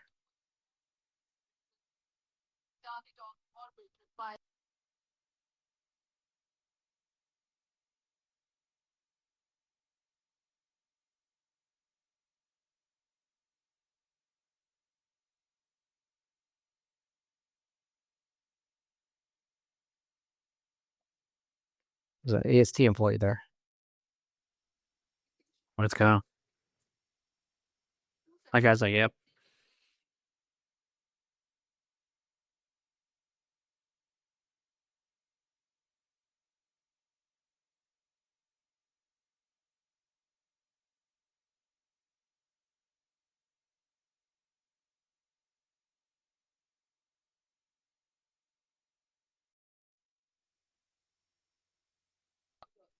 There it goes.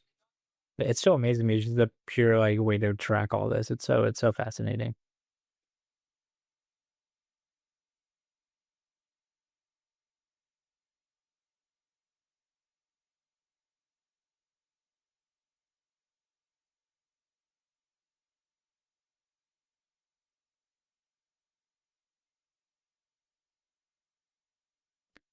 Yeah, so what you were asking before, I'm not sure we'll launch another one on ISRO, at least in the near term, but I guess it's possible if they are able to increase capacity. And I guess I would add that LVM3 is a powerful rocket, but they're in the development of basically creating a comparable reusable rocket to Falcon 9.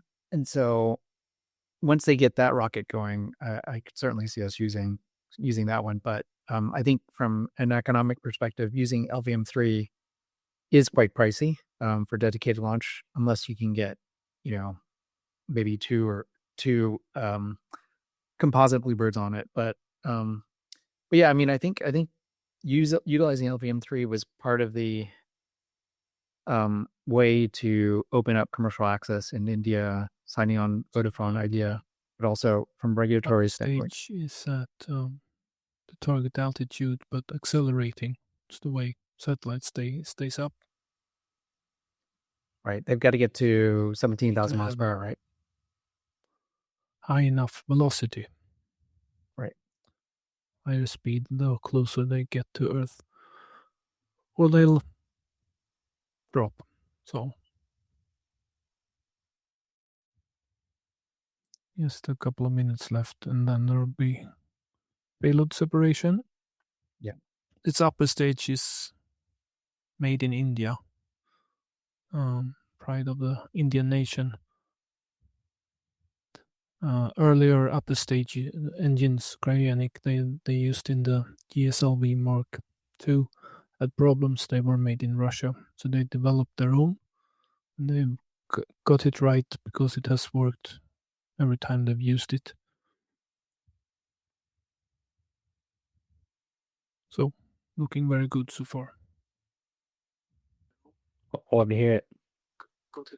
This dude in the chat, Gregory said, "I see clapping equals bullish."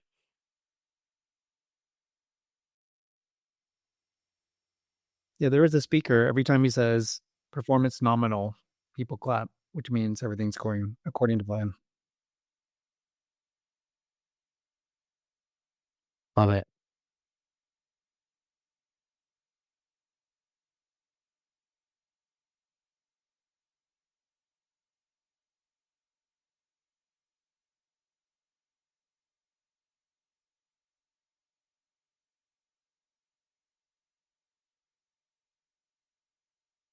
Oh, here we go. Ooh, here we go. Send it.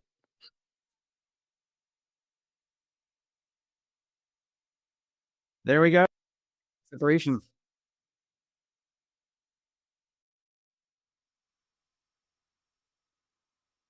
Holy. Beautiful.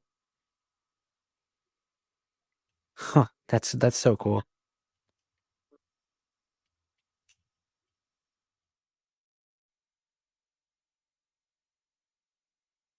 Beautiful.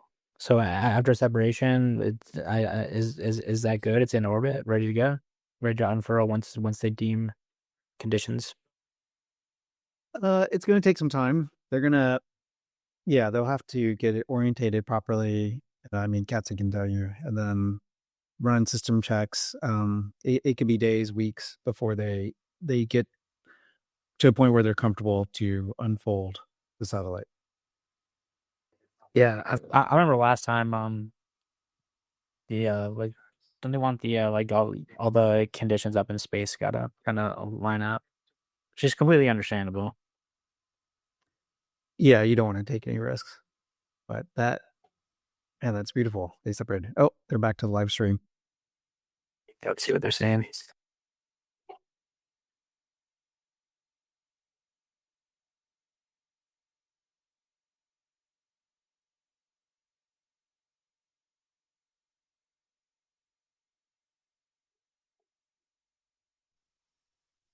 Some little thank you messages.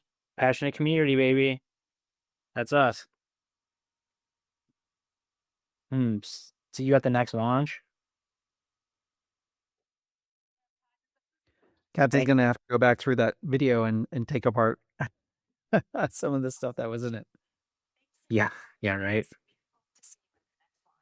I love that the little thank yous at the end. Yeah, that was a nice touch. Nice little touch. Thank you. There's a bunch of requests in here. I'm gonna let some people in, and feel free to come share some thoughts or ask us questions. We're just kind of hyped now. Like mission success, we got what we wanted. So what's going on, guys? What's going on, Socrates? It's cool to see you in here. Hey, thanks, man. I just wanted to say Merry Christmas to Space Mob, and we're wrapping gifts for the kids and the satellites over the head. Like I said earlier today, and it's just amazing to see. And I just wanted to say I appreciate everything, and you guys are awesome. So that's all I had to say. Thank you. Oh yeah, appreciate it a lot, man. Like I said earlier today, and it's just amazing to see. And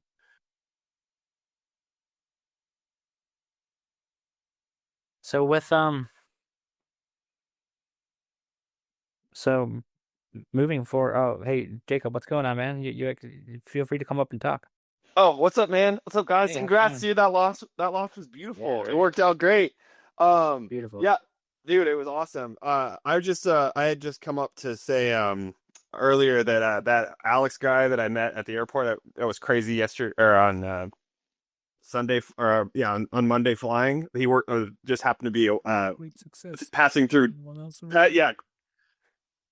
Yeah, it just happened to be like where I just saw a guy in the AT&T Spacemob there. I was like, "Oh, hey, look!" And I was like, I pointed at my hat. And he kind of looked at me funny. And he ended up being a worker there. Yeah, it was. Oh, that's great. cool. Yeah. I picked up his. Yeah, I picked up his tab and said it was from Spacemob and everything too. Thanks for that idea, Anpanman.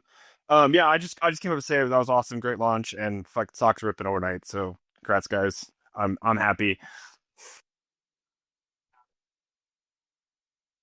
That's awesome to hear.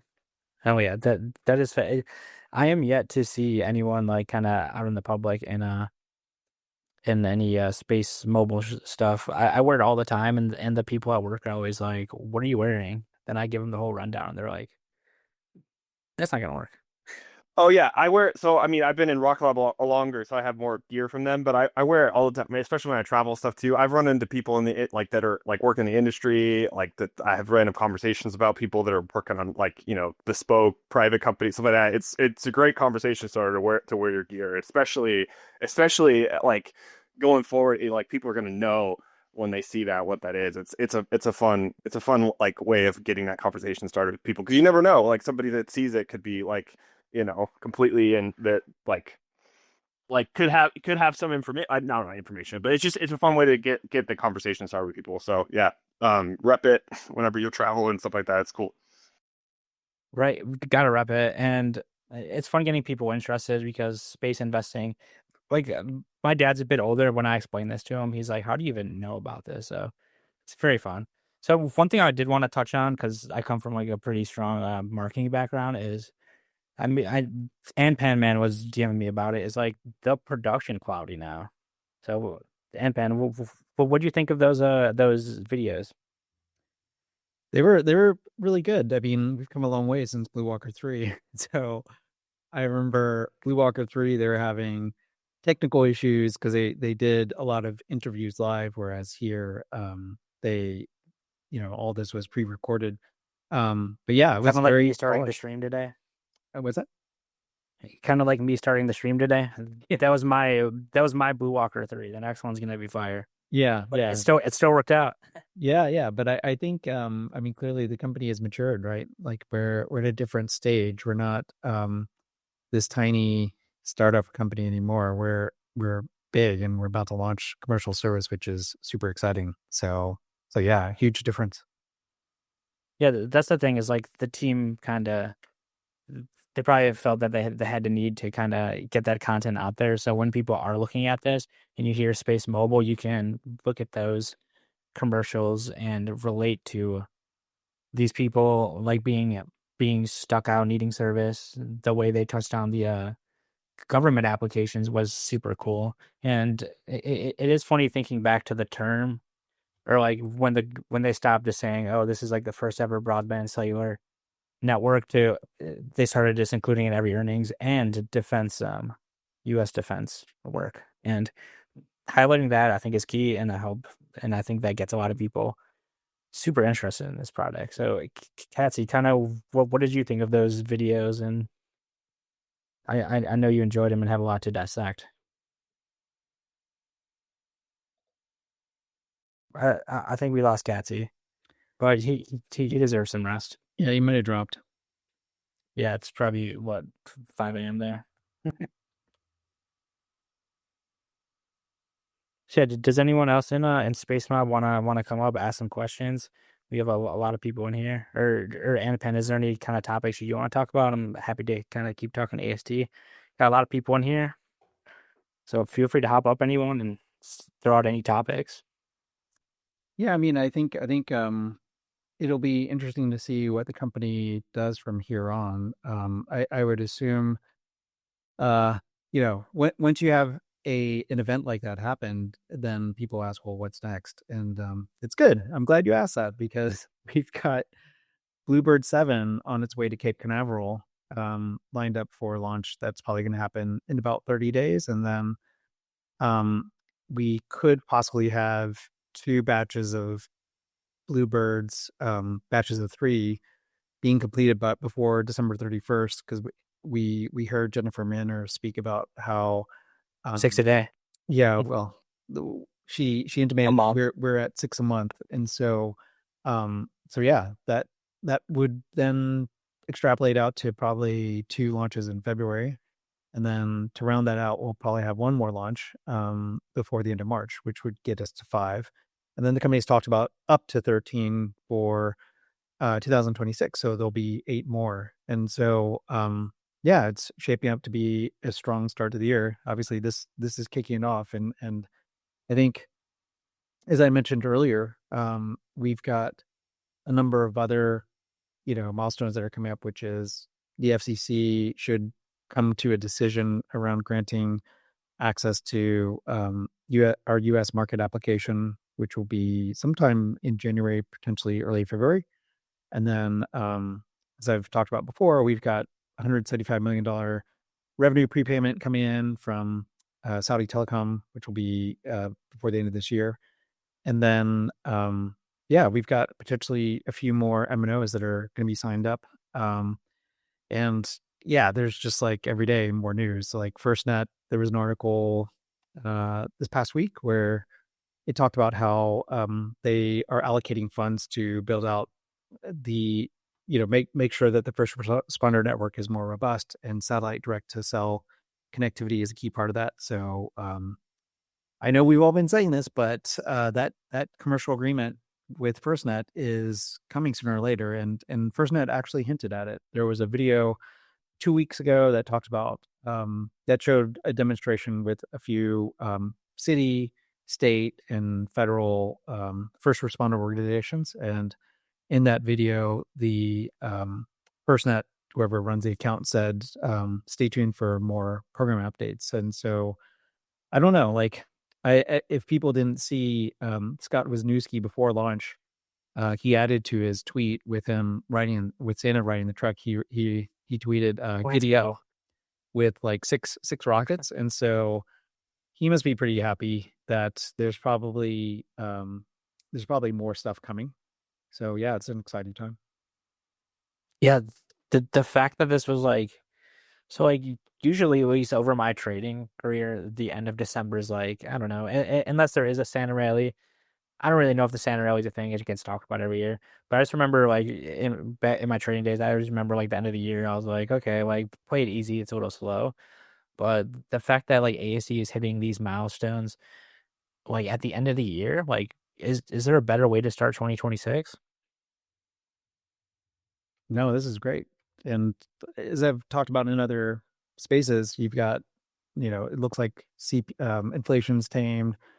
You've got interest rates coming down, and you've got the Trump administration saying that space and 6G superiority is a key focus of this administration. So you couldn't ask for a better environment for the company to launch its constellation and to execute. And so I think, I'd put this chart out of this fractal pattern of where AST could get near term. But I do think we are on target to, meet and breach probably $200 a share sometime this year, perhaps earlier than the end of the year. But I don't often say prices out there. Right. I was kind of surprised hearing that for a second. But I do think 200 is in the card. So you can mark it. Mark it, put on the slate. Yeah. Spread room. If you're listening anywhere, put it on a t-shirt. Because I think once, as Scott has mentioned, this coming year, we've got most of the revenues will be government related. And as we've talked about it earlier, I think, Golden Dome is going to be a big part of that.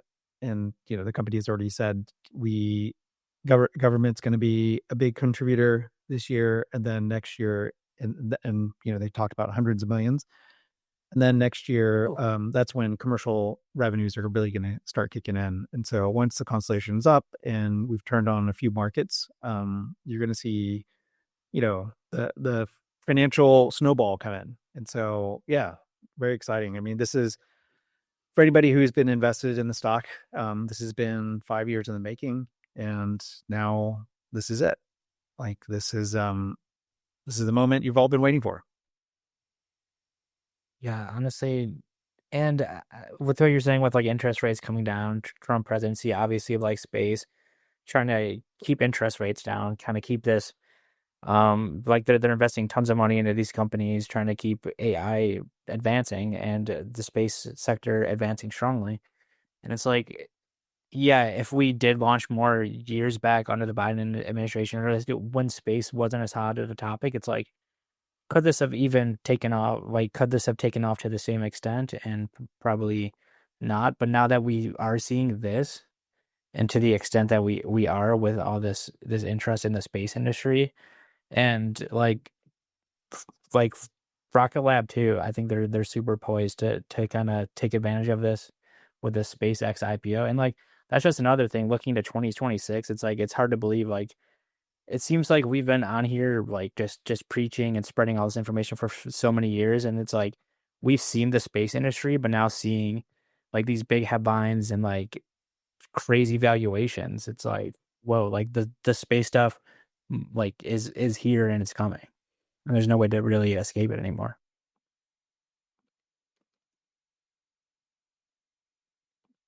Yeah, I think that's right. I think SpaceX, the IPO is going to bring a lot of interest to the sector and a lot of investment dollars. So yeah, 2026, you can ask for a better environment. And so I think the sky's the limit, or space is the limit. CatSE, yeah, CatSE's back. Shout out CatSE.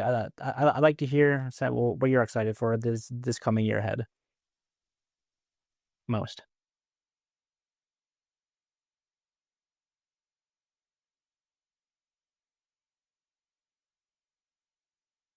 I'm not sure. Not getting volume. I can't hear him either. Yeah.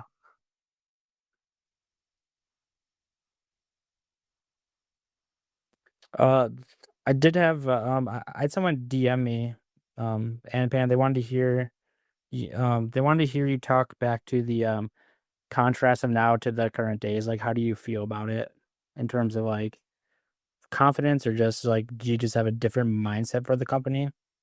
Oh, what do you mean? It's compared to the early days? To the early days, they just wanted to. They just said, can you reminisce and take us back to how you were feeling that? Yeah, so you're feeling now, and kind of a shorter. The early days, there was a lot of uncertainty, right?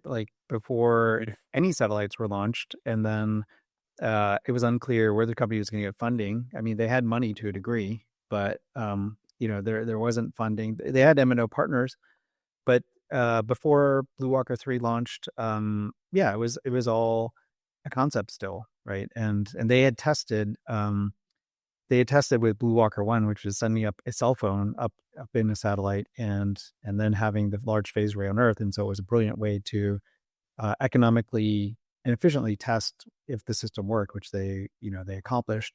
But then back then, yeah, that we all had stars in our eyes and we're like, oh, we'll eventually get there. And I don't think, Kook and I have talked about this. Like we actually spoke with a space expert, not named Tim Farrar, and got their opinion. And they're like, oh, this is certainly, it seems possible, but there's going to be a lot of ups and downs, and funding's going to be an issue. And he kind of went through this laundry list, and I think we were still like anybody, optimists, right? And we're like, okay, well, I think the opportunity is huge here, and the company will make it. Like we've got a great owner operator, and he's motivated, and what really did it for me was the strategic partners like AT&T, Vodafone, and others. And so, but back then there was a ton of risk, and I don't think anybody, including probably the company as well, I don't think anybody saw how difficult it would be. And in 2020 and 2021, funding was there, the markets were wide open. But then once 2022 hit, and there's criticisms, like people will say, oh, they didn't meet their SPAC projections. Well, when the market shut off for funding in 2022, like the company had to slow down. They slow their development process, and any number of things, right? Like they had to conserve cash. And so they made it through the valley of death until the end of 2023, when they raised money with AT&T, Vodafone, and Google. And then they had to do that painful equity offering of $100 million to bridge themselves to get to that. That was January 2024. They had to do that painful $100 million equity offering. They sold, and get this, 33 million shares at $3 and $0.50 a piece. Oh my gosh. But they had whoever bought those. Whew. Yeah, but they had to do that, and then that tied them over to get Verizon, which took their sweet time. But Verizon, joined at the end of May, and the rest is history, right? Like the stock went from 2 to 4, 5, 6, 7, 8, 10, 12. It peaked at 39 that summer, and so that was a huge game changer. It was a big validation point where I think all the skeptics were like, okay, the fact that Verizon diligenced this, and they chose AST over Starlink, and they're choosing to work with AT&T, and they're not only just putting money in, they're contributing 850 megahertz spectrum. That was huge, and that's what really changed the narrative and the trajectory of the company. And so I think Michael Pollack, who's the head of defense business for AST, talks about how once they brought Verizon on board, like all the defense organizations started calling the company back, and the phone started ringing off the hook, because that was like a true point of validation, and that, hey, these guys are going to make it. Like it's not just a concept, but they're getting backed by AT&T and Verizon, and of course, like Google and Vodafone and others. And so yeah, fast forward to today, it is true. It's like everybody kind of looks back and says, well, at $2 or $3, that would have been awesome. Like I wish I had bought more there. And it's like, well, no, they weren't easy buys back then, because the company, for all intents and purposes, was, the funding, they had more than 12 months of funding, but it was unclear. And they're supposed to put up this massive constellation. Like, where's that money going to come from? And there were a lot of uncertainties. And so I think, as we know in investing, buying shares here is actually in many ways a lot easier, right? Because the company has over $3 billion of cash, has all these partners, has demonstrated the technology, has 6 satellites, now 7, including Blue Walker 3, orbiting the Earth, and is about to embark on a multi-launch campaign with with Blue Origin and SpaceX and ISRO. We've overbooked our launches, and so launch capacity shouldn't be an issue. And so we should get to, at a minimum, 45 satellites, maybe up to 60 this coming year. And so, yeah, it's an exciting time. I guess the other thing I would say is, back then in 2021, 2022, CatSE was early on about this, the military use cases, and some of us had talked about the potential ideas, but military was not really a key driver of the business, or an opportunity, at least back then. And when CatSE would talk about it at length, everyone would kind of be like, okay, yeah, I guess that could make sense. But it was like so far fetched, given where we were financially and in terms of business development. It's like, okay, I'm not sure I can ascribe much value to it. But then fast forward to today, you've got commercial, you've got government, and then you've got military use case. which now it seems like abundantly clear or crystal clear, like this company's technology has a massive edge over, competitors and then adversaries. And so, yeah, it's a much different time. There was so much uncertainty back then, and self-doubt, like just questioning, is this company going to make it? Am I crazy? Am I have I put too much faith into this? And then coming out on the other end, as all of you can understand, it's like Huge. it's amazing that you stick with your conviction and come out on the other end, and it's validated, and It's beautiful. yeah, you feel great for friends and family. You feel great for the company. Yeah, what a journey. CatSE, are you still with us? I see he's trying to speak. I don't think it's working. I was gonna ask him a question about something you're speaking of. But so yeah, I kind of you reminiscing on the past. I was just thinking, like so when this thing did kind of SPAC and start going crazy, I was super into it because I just saw like the need for this service. Like everyone wants service everywhere. Like I came at it from a very just like obvious standpoint where I was like, wow, this is something that eventually everyone's gonna need. I go camping a lot. I like to stay connected because I'll go camping. I want to watch something or listen to some music. You get stuck. So, and I remember selling been investing for a while, but I just remember selling shares of like Apple and Square back. So I was just like selling like Fidelity Tech. So I was like, I just want ASTS because this is something that's going to be amazing. And then 2021, 2022 just kind of got stuck. And I remember very specifically it's like it came to a point in these years.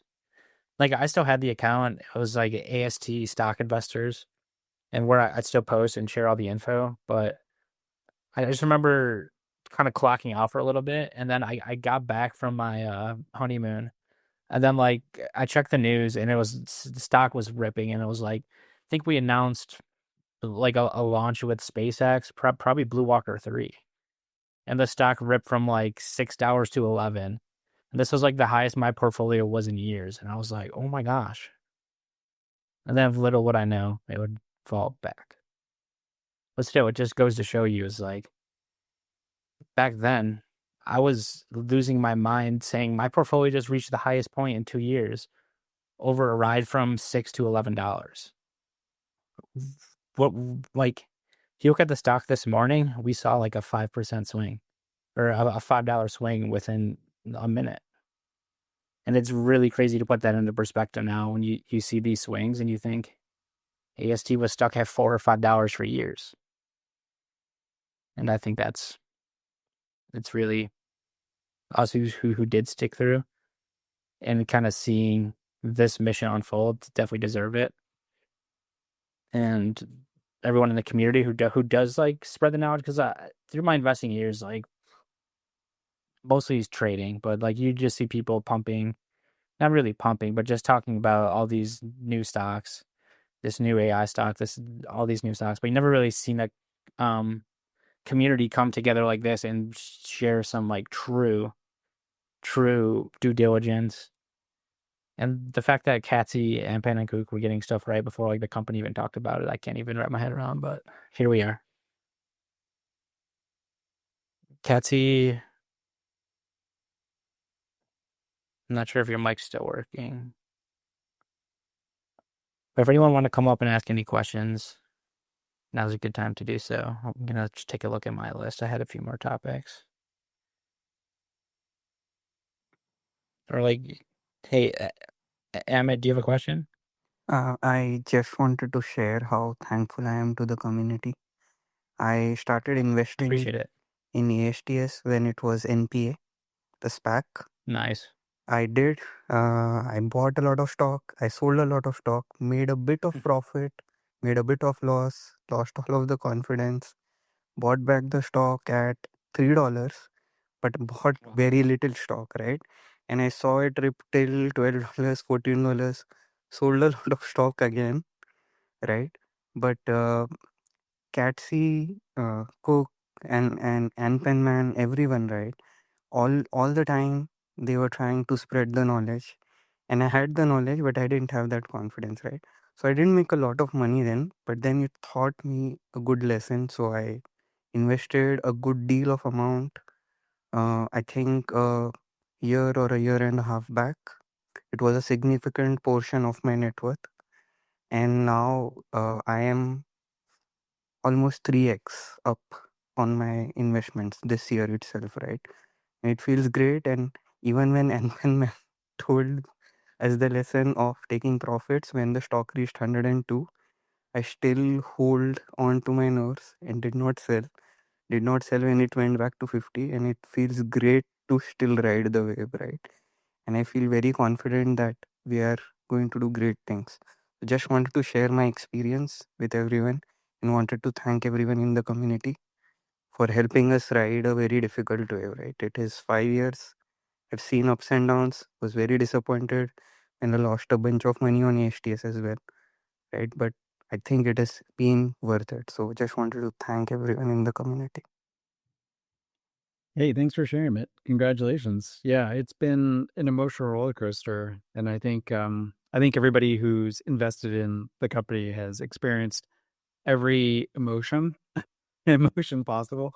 Right. And so I think in your case, yeah, by the way, like I don't tell people to like sell your entire position, but what I've said, and I continue to this day is, you know, if it's your whatever you invested, or if you've multiplied your previous net worth, it does make sense at some point. Like set a goal and then sell um, your net worth previously so that you've locked that in, or maybe you have a goal of 2 times your net worth. You sell that part, and then you just ride the rest, right? And of course you have to set aside some for taxes. But I think, yeah, I mean, I've heard so many stories from people who have secured their retirement, or they've secured generational wealth, and it's just gratifying to hear, because I think like people come out and thank me or CatSE or Kook, and of course, Steve and Tut and all kinds of other people.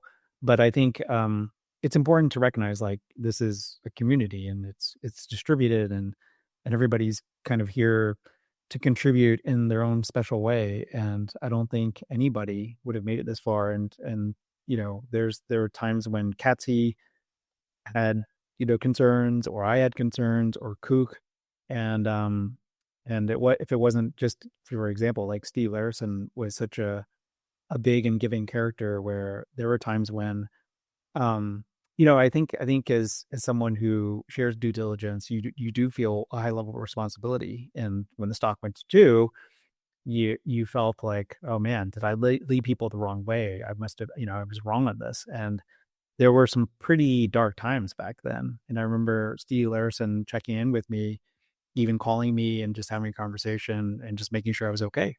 And that's like, beyond monetary things, beyond this stock. I mean, in some ways, like this stock is something of interest, and it's brought us together.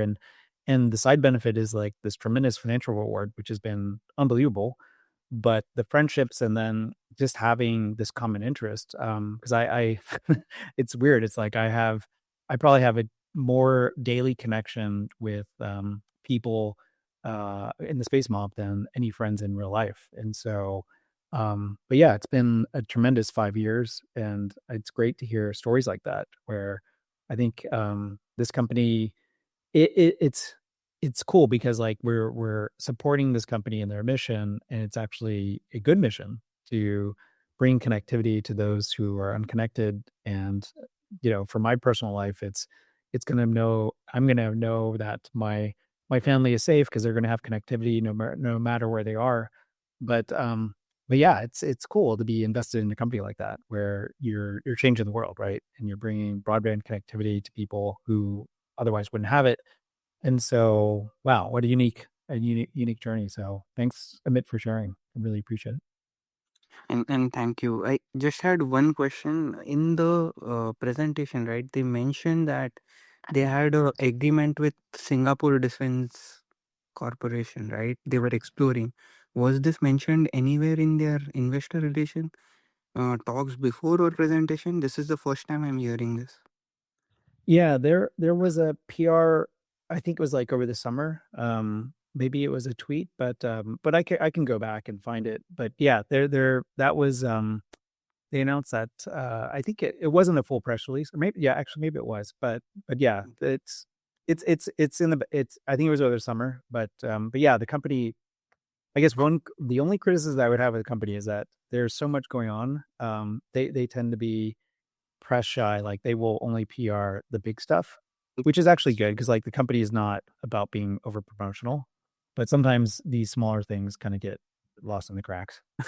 Sure. Thank you. Thank you. Appreciate it. Thank you. I think that like just hearing you both talk there, I think it really shows that this community is special in unique ways, that we all have this kind of like, we've definitely built seeing these swings. We definitely have this like mental toughness that we've taught ourselves, and for a common purpose. Like my one friend who just kind of recently got to investing, he talks to me about it, and he's like, oh, I'm gonna try to sell when it's 80, reback, buy when it's 40, and I just tell him, I've watched this stock for so long, I don't really care where it swings. If the constellation is now like up and running, I'm not really gonna think about it like that, because why spend every day like staring at the stock price? Oh, I hope it's this. Oh, I want to make this. It's just good to look at the mission overall and teach yourself that mental kind of toughness. So when it does drop like that, you can say, if you do have money that's deployable, like if it drops from 80 to 48, it's like, okay, this is a good opportunity. I love this company. I spend all my waking hours thinking of this company. I can add more at a more reasonable price and then just wait it out, because we know where this mission's headed. So why kind of get in your own head about it? Why always be like worked up over it? I think it's good to relax and just be happy. Like hearing Amit's story there, it's like so many of these investors have tried to trade it, have seen it go all these different crazy ways. But people who have believed in the company and just have kind of held and have taught themselves are now kind of have taught themselves this mental toughness. And I think it's very impressive. So we do have a question here from Stock Meetups. Hey, how's it going? Hey, good man. Hey, congrats, Anpanman. Yeah, I think go right ahead. yeah. Please So do. about my story, yeah. So first thing is I'm super happy. One for ISRO, second is for ASTS. Especially because ISRO is the same state where I was born when I was. So ISRO and DRDO are the two important key institutions for Indian government. They started investing back in late 90s to become really good in terms of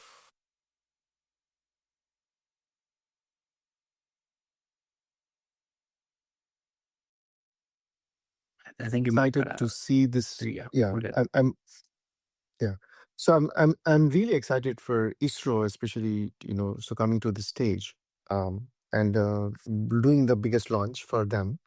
And I'm expecting a tweet from the Prime Minister as well, because he generally wants to do some kind of PR and marketing for ISRO, because He actually also just do. tweeted. Oh, that's good. Yeah. That's what I was saying in another Who group tweeted? to Modi, Prime Minister the Prime Minister Modi. Oh, nice. All right. Yeah, That's yeah, awesome. yeah. I was just texting to Anpanman in other group. Hey, we should tag Modi because he will generally tweet, and maybe we should make that Your part. dream came So true. That's awesome. He Yeah. also talked about You manifested it. Yeah. yeah. So for my story, I mean, we all invested in a lot of SPACs during the SPAC boom back in 2020 and 21. And I've seen my portfolio go down by 80% in 22 and 23, but we held on to the nerve. I started investing in like Rocket Lab and ESTs and few other good SPACs which are good founder led. And I used to chat a lot with the Kook and Anpanman. Hey, this is a good concept and etc. Like when are we going to see the big launches? It was really nerve breaking, but we all held on to the stocks. I was able to keep a lot of warrants, and sometimes warrants went to point to like 20 cents, 10 cents also, and stock went to $2. Still added more, average down, because I believed in Abel. When I looked at his overall history, how he solved the submarine communication problem with the emerging communication, his previous company, it was pretty impressive how he tried to solve the submarine communication problem, because it's little hard problem to solve, and he doesn't talk too much, and he's very very focused on it. And then when ISRO started being part of this whole ASTS, it got very excited as well, because for ISRO this is a big launch. They're putting a lot of efforts, because if this gets successful, it's good for them as well to get more business. And especially when I saw the chief head of ISRO, going to Tirupati, which is a very famous temple. It's probably one of the top 3 temples India, where close to 150,000 people visit every day. It's one of the very very important temple. I'm super excited, seeing it today. And then couple of months ago, when I went to the First Net conference, just as a and as an audience, which happened in Bellevue, Washington, I was even more excited, because these people were having a lot of problems. The First Net, and when I was explaining about them to ASTS and etc. Some people knew it, some people didn't know it. So I was saying, okay, we are too early, so that's good. I mean, so we are still in the early game. So we are invested into a great tech, and the space EO, the overall, what the big beautiful bill. I think it will come into effect on January 1st, which is next week, and the National Defense Authorization. It's and the rate cuts and Jared Isaacman. I think we have everything lined up at the right time.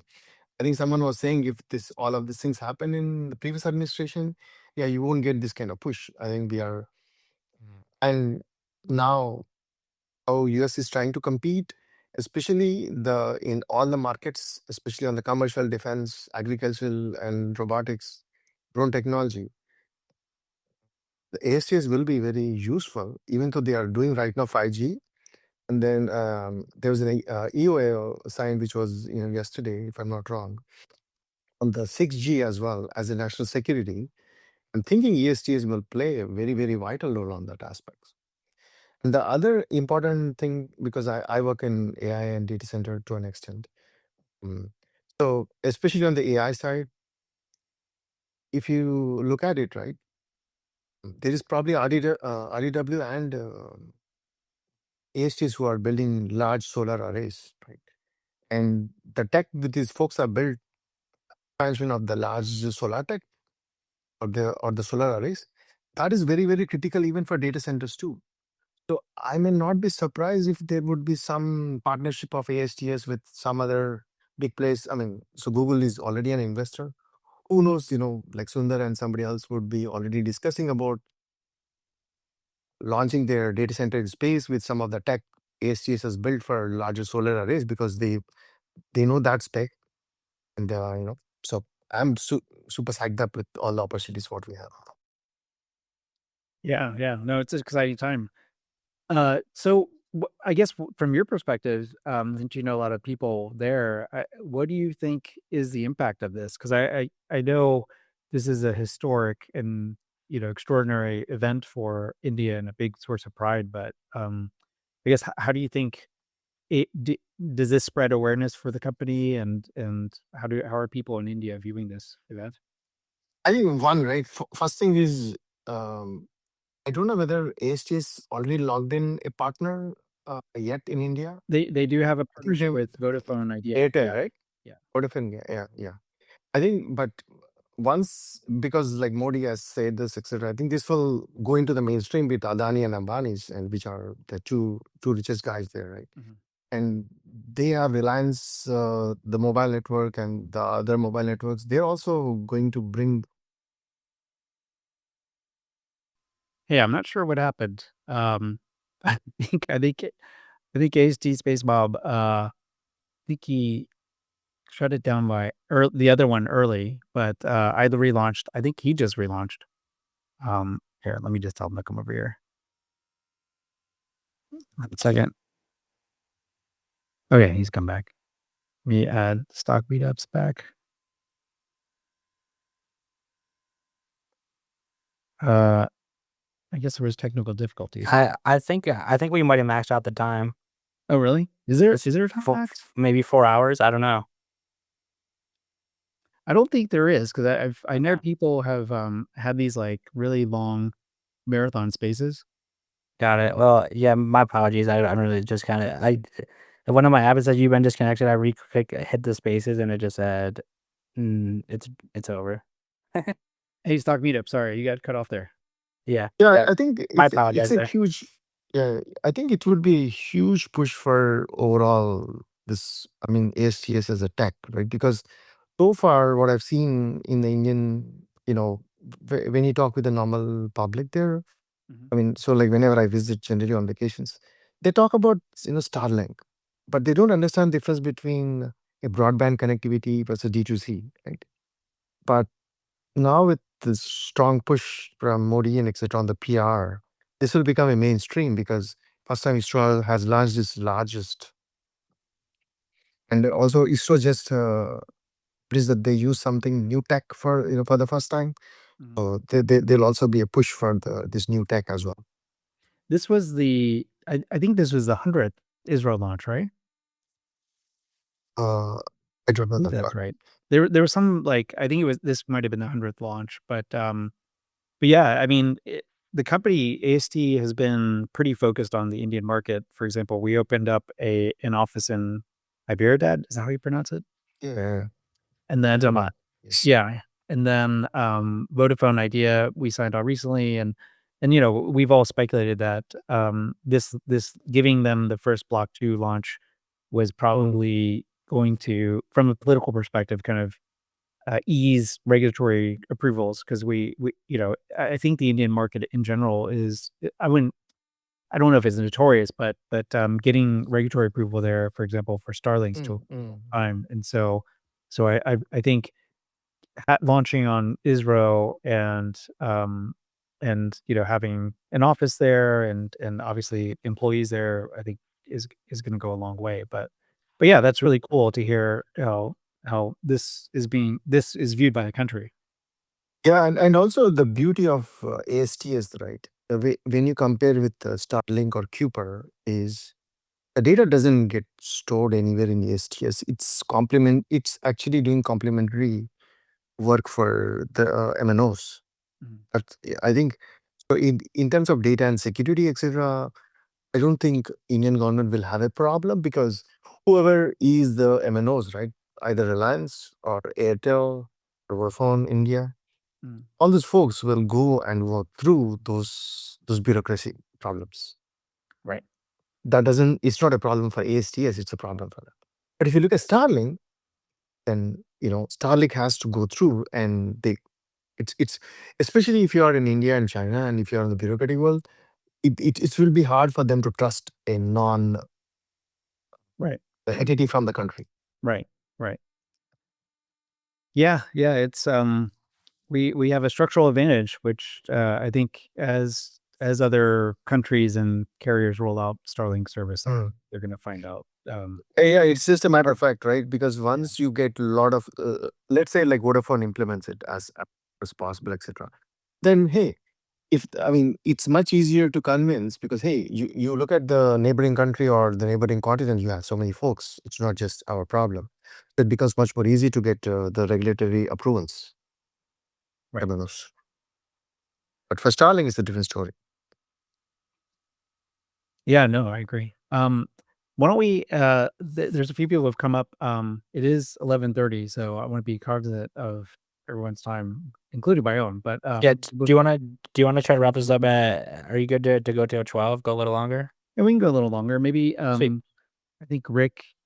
Yeah. What's it? Hand up. See what they got. Yeah. Yeah. Yeah, Hey, everyone. going. Good. Hi.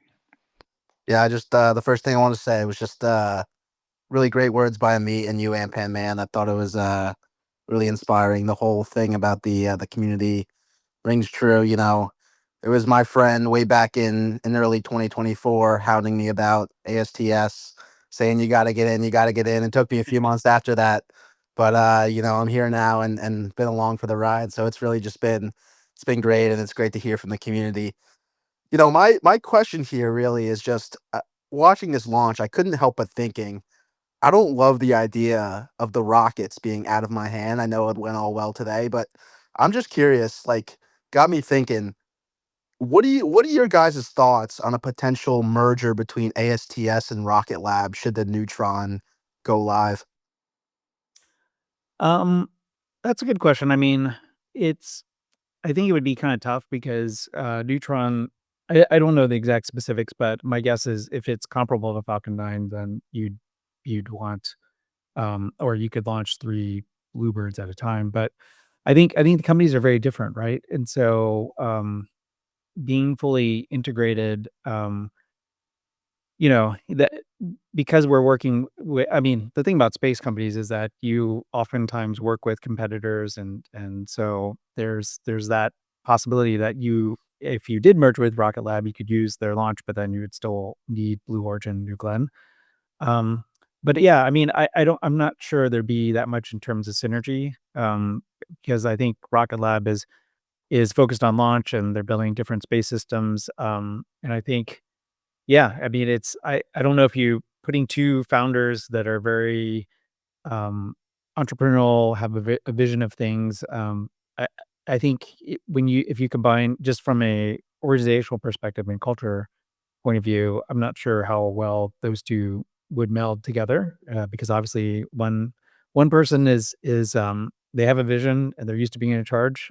And when you have these mergers, and you have the co-CEOs, like eventually someone gets pushed out, and then perhaps like, execution for one side of the business kind of goes by the wayside. Yeah.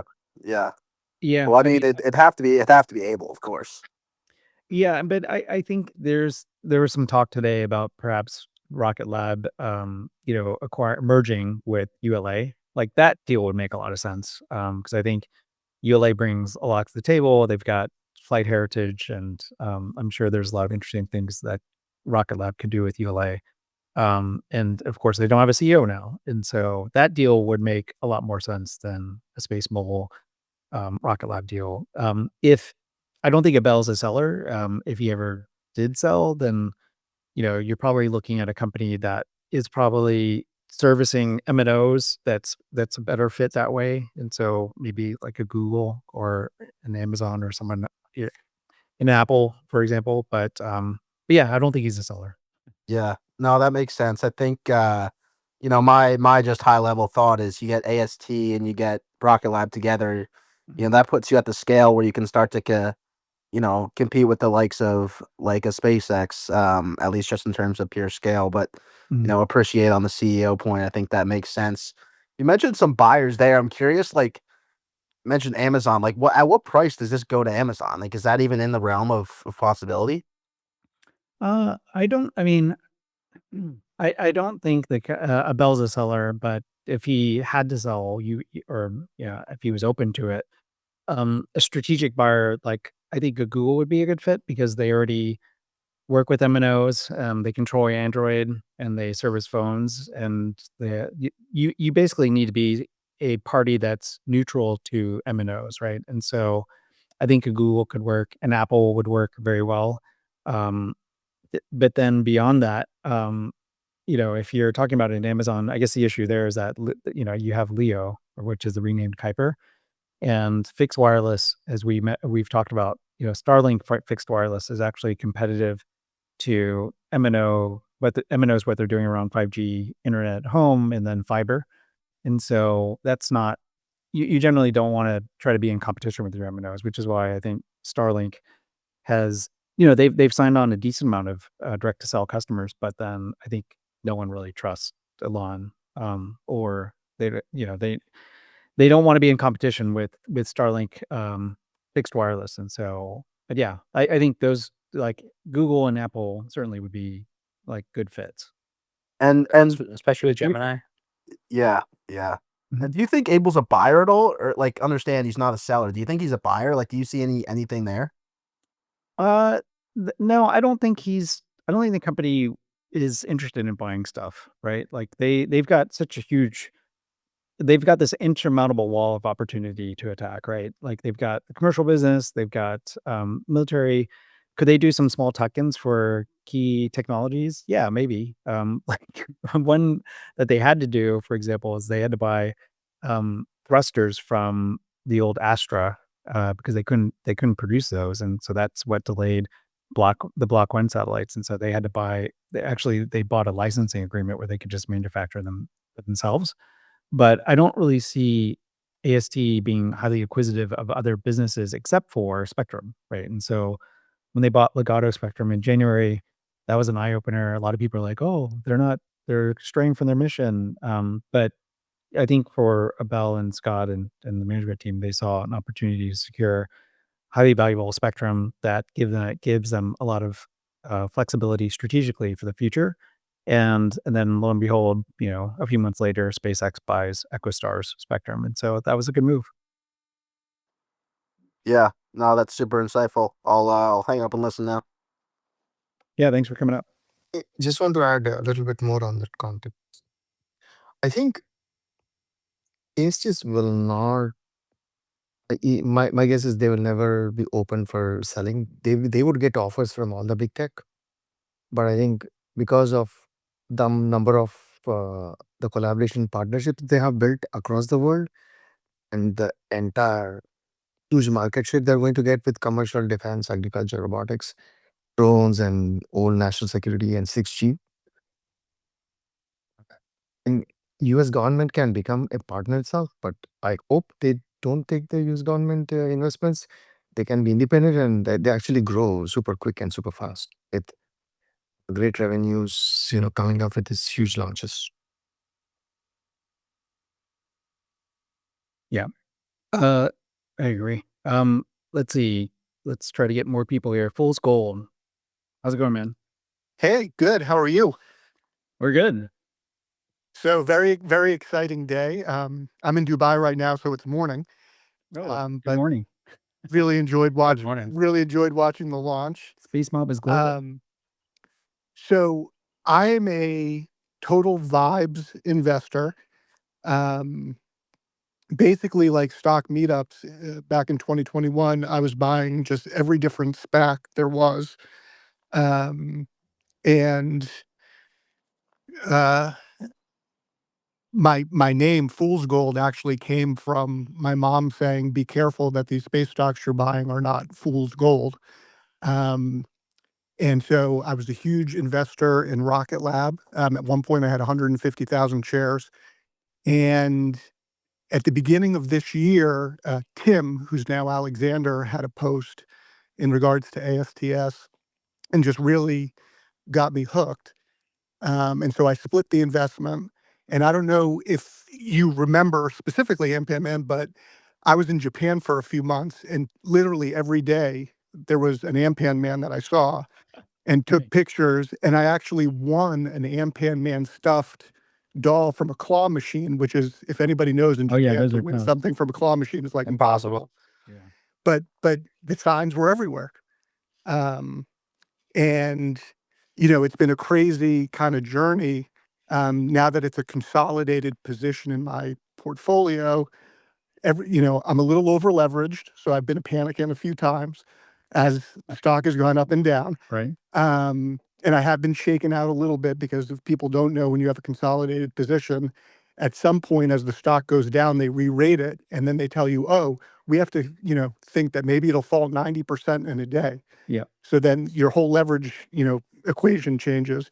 So I've got about 85,000 shares right now, but like super, super excited and just cannot wait for this year and for the future. And thank you for everything, because really you and Kook and everybody in the community has just kept me on point. So thank everybody. Yeah, congratulations. Yeah, congrats on making it this far. And I think this is the PSA. When using margin, use it sparingly, tactically, and with defined parameters for short periods of time. Like if you think you have edge, but for the most part, and I'm not trying to you know, I'm not. I guess I'm just trying to say that for high beta stocks, like margin is not a good combination. So just be careful, because oftentimes when you have just normal volatility or the market moves, you might be right on your stock, but or the company's fundamentals, but the market moves against you. You get tapped out at the wrong time, right? And so, but when it's working for you, it can be great. But yeah, I'm glad to hear that you got a great position, and yeah, this is a tremendous milestone that we achieved tonight. And as we've all said, like I think 2026 is setting up to be very, very, very good for the company. But thanks for sharing. Yeah, thank you. Let's see, ASD SFSD. Do you want to? Yeah. Yeah. Hey, How's it going? thanks a lot. Yeah, thanks for everything you guys do for the community. I kind of got into the stock.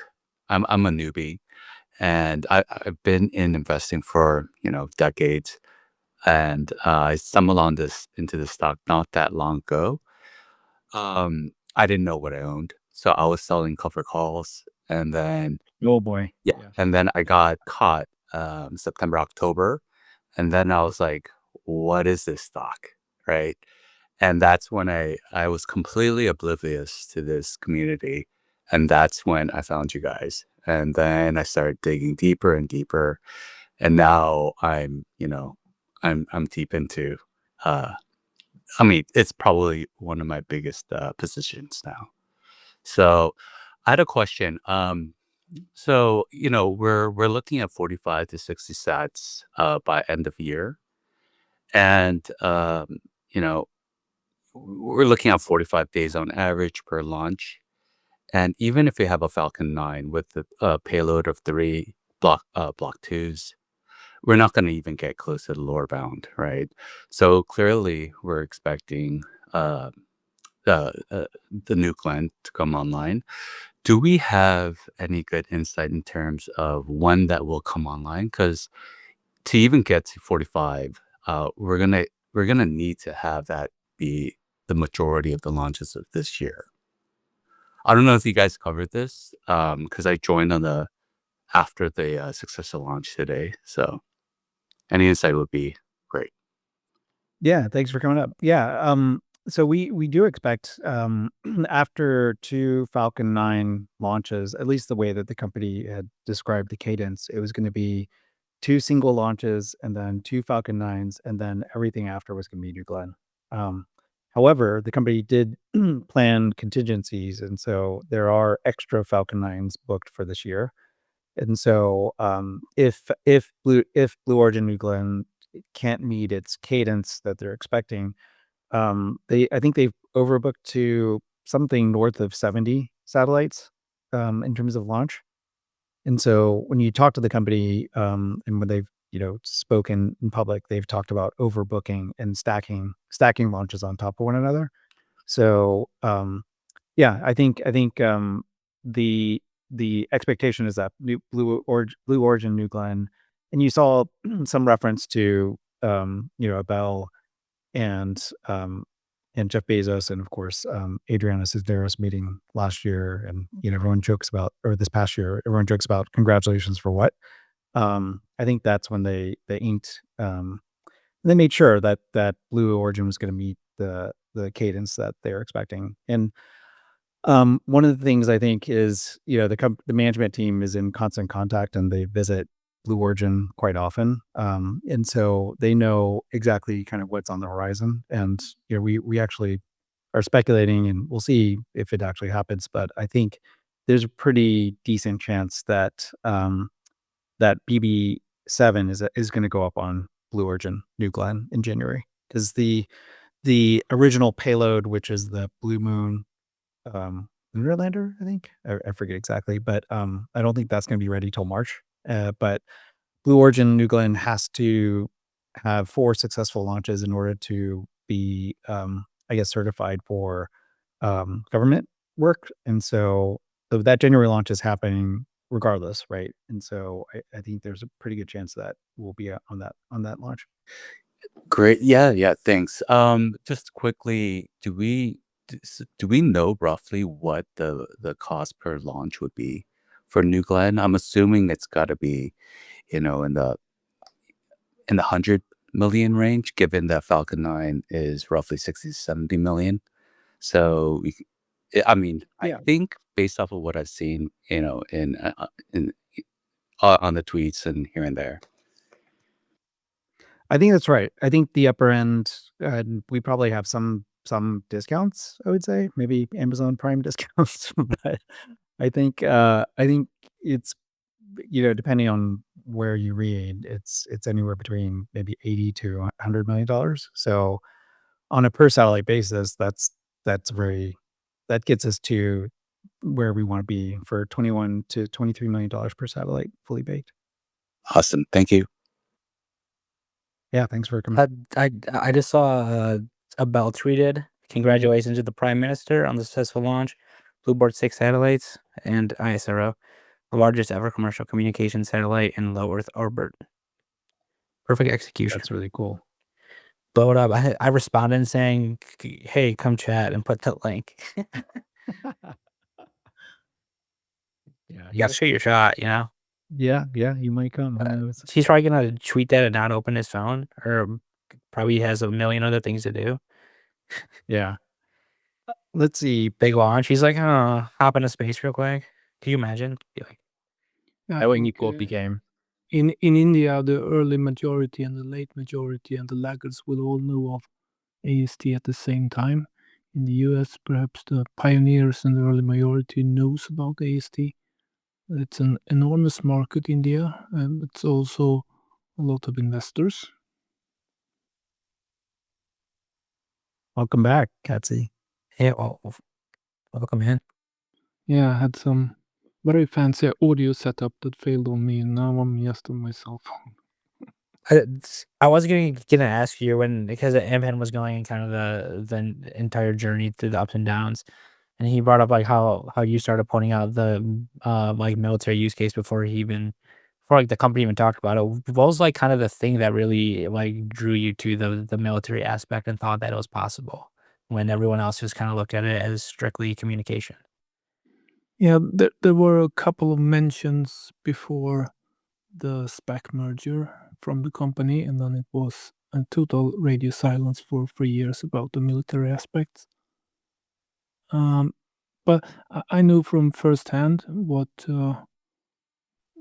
connectivity to small radios mean for warfare.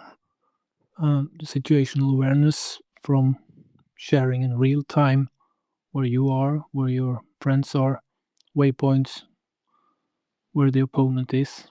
It will give back the advantage and the edge to the US or Western warfighter that was lost with the proliferation of sensors.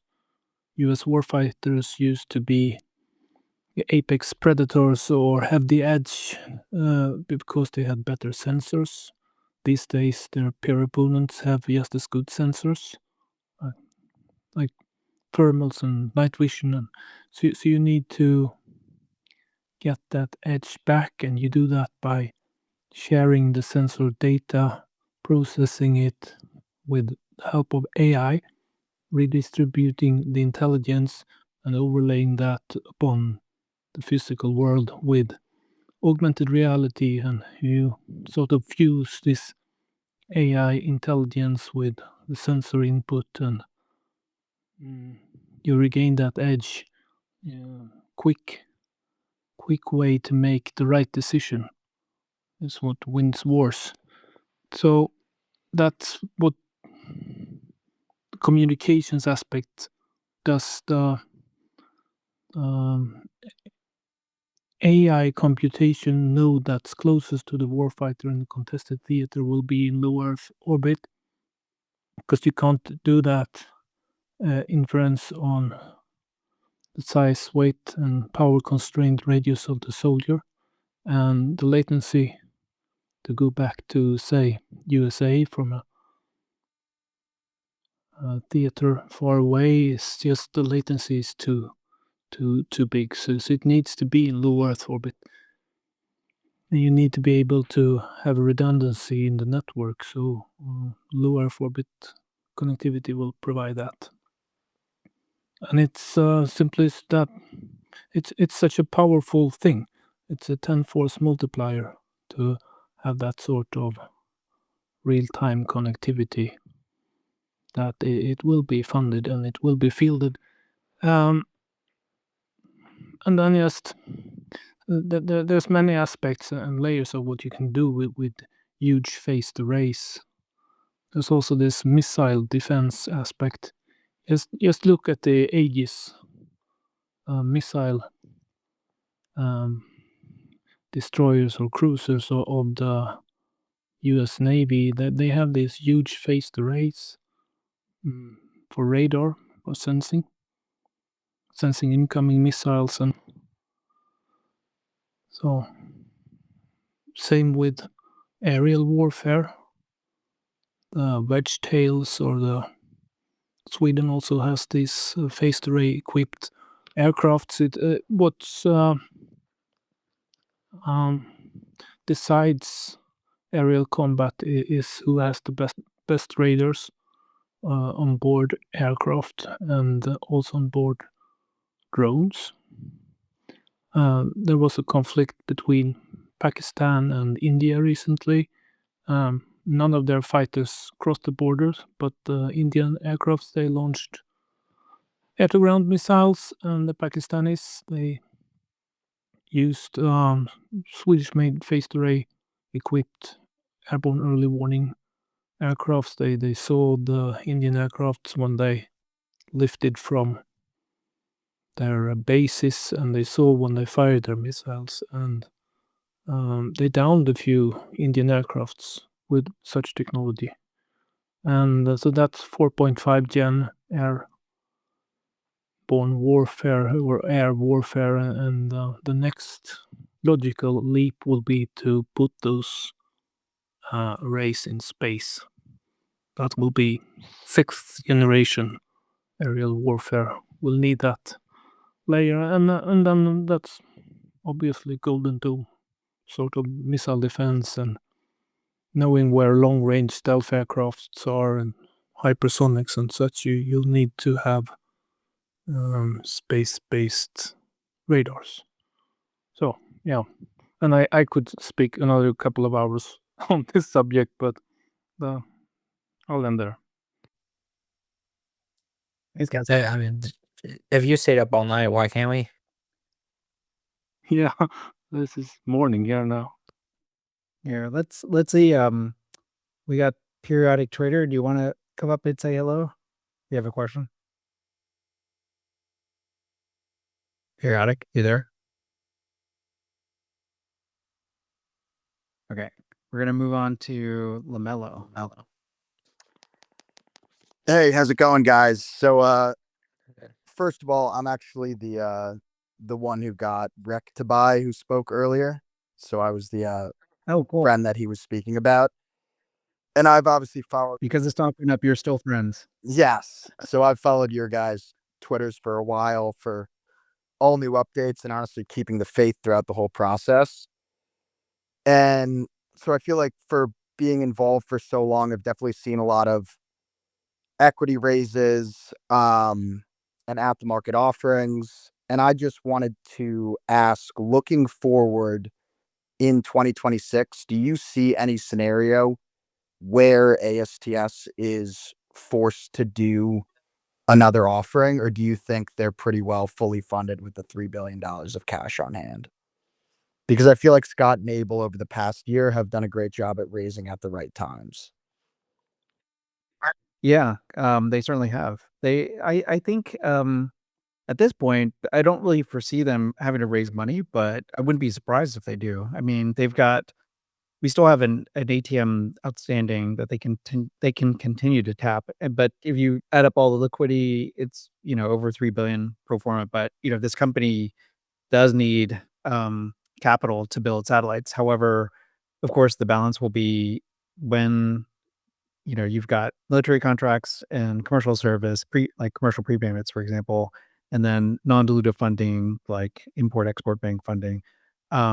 when you have all these things kind of coming together at the same time, you may not have to raise any more money. And of course, when service is launched and revenues are coming in, then at some point, they've talked about, for example, having intermittent service with 25 satellites, which should cover the operating expenses, but that's not going to cover capex. But I wouldn't be surprised if they do another raise this coming year, because one of the things that is, as I talked about before, is that the company has this insurmountable wall of opportunity, right? And so, for example, when they raised over $1 billion in October, I remember I talked to management and asked them, "Well, why'd you guys raise this money?" Obviously, it was at a good price because they did that convert when stock was at 96 or so. And their response was, "Well, we didn't really have plans to raise money, but then there was a few opportunities that came up that they wanted to accelerate production," which I think, what my speculation is that Golden Dome became more of a reality. And so when you have opportunities like that, you have to put forward capital and accelerate production, right, and development. And so, so it was smart that they raised the money, and I wouldn't put it past them to do another raise for this coming year. And that would be if they see more opportunity that's accretive and value creative in nature, and they want to pull it forward. But that said, they're well positioned as they are right now, and they if they do raise something, it would be opportunistic. But yeah, I think I feel really good about where they are, more so than any point in time in history, because we are on the cusp of commercial service. And just for example, it's Saudi Telecom, that $175 million is going to hit the balance sheet by the end of this year, which is ending in 8 days, right? And so there's these other sources of funding that are coming together, and so I feel pretty good. But if they're, like we've always said, Abel, he's the ultimate owner operator, and if he feels the company needs to raise money, then he also gets diluted along with everyone else, and he understands that trade off, and will make, I believe, the right decision. Yeah. Yeah, that makes sense. And then quickly, one other question. Just, I know they're projecting the 45 to 60 satellites by the end of 2026, which will give them coverage over the US, Europe, I think Japan, and maybe a couple other places. Have they given guidance on when they're going to have the full 90, I think is for full capacity of worldwide connectivity? Um, do you have any more insight just on when that will be? They haven't given insight on that, but I think you should just extrapolate, right? Like, so if we're going to get to 60 by the end of this year, then to get to 90, if production is really humming and they've gotten additional space, production space, and they're at that point, if Blue Origin New Glenn is going up like hotcakes, then I would assume to get to 90, you're probably looking at maybe middle of second quarter the following year, or the end of second quarter. And so, and Scott has talked about this idea of starting to launch mid-band Bluebirds, I think at the end of 2026. And so they're going to start building some of those too. And so it's not just a matter of the low band constellation, but putting up the second shell. So yeah, I mean, we'll obviously have to see, but before thinking about that, I think we should just focus on getting the 45 to 60 up first, which is clearly what the company's trying to do. So yeah. Yeah, I would agree. Well, thank you guys so much. I really appreciate everything you guys have done for the stock. Yeah, thanks for coming out. Hey, Tanner's here. What's up, Tanner? There we go. Hey guys, how are you doing tonight? Good. Where are you? Well, I'm in California with a couple buddies that been invested from the start, and we decided, we got approval from our wives. We're going to the casino, but we're on our way, so we figured, hey, let's jump in and say hi to everyone. What do you feel? Are you guys in the car? Hi. But no, just wanted to say hey to Kat and Anpan, and we were. It's been what, a 5-year journey at this point or so. Yeah. Man, it's we thought it would be a bit sooner, but it's nice that it's finally finally happened. So it, and we'll have another one here in a month, and man, it's a good feeling for sure. How are you guys feeling? Great. Yeah, it's I will say I do an annual guys trip to Vegas, but I had missed it for several years, and then I finally decided to go back because there was things to celebrate this past May, and so it was fun sharing the story of AST with some of the guys, and but I will say like going to Vegas or just going on vacation after being a shoulder and coming out the other side. I don't know. It just gives you an extra hop in your step and a new meaning when you take time off. Yeah, for sure. No, it's been it's been a fun journey with these guys. It's funny. One of the guys, he's actually moving to Midland, so we'll see if we Oh, really? can't work an angle there, But Did he want to apply for a janitor job? yeah, he might, or his, maybe one of his children at 2 years old will apply for a janitor job or something.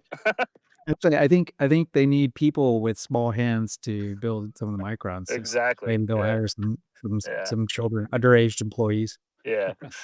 No, Well, no. I mean, it's just I I tweeted it earlier, and I think you guys probably feel the same. It was one thing to see this launch tonight, and successful is great, but like the bigger deal is, this is the start of, like you said, the 45 to 60, and there's another one here soon, and it's just it's cool, and it's great for that the whole team, right? AST and all of us.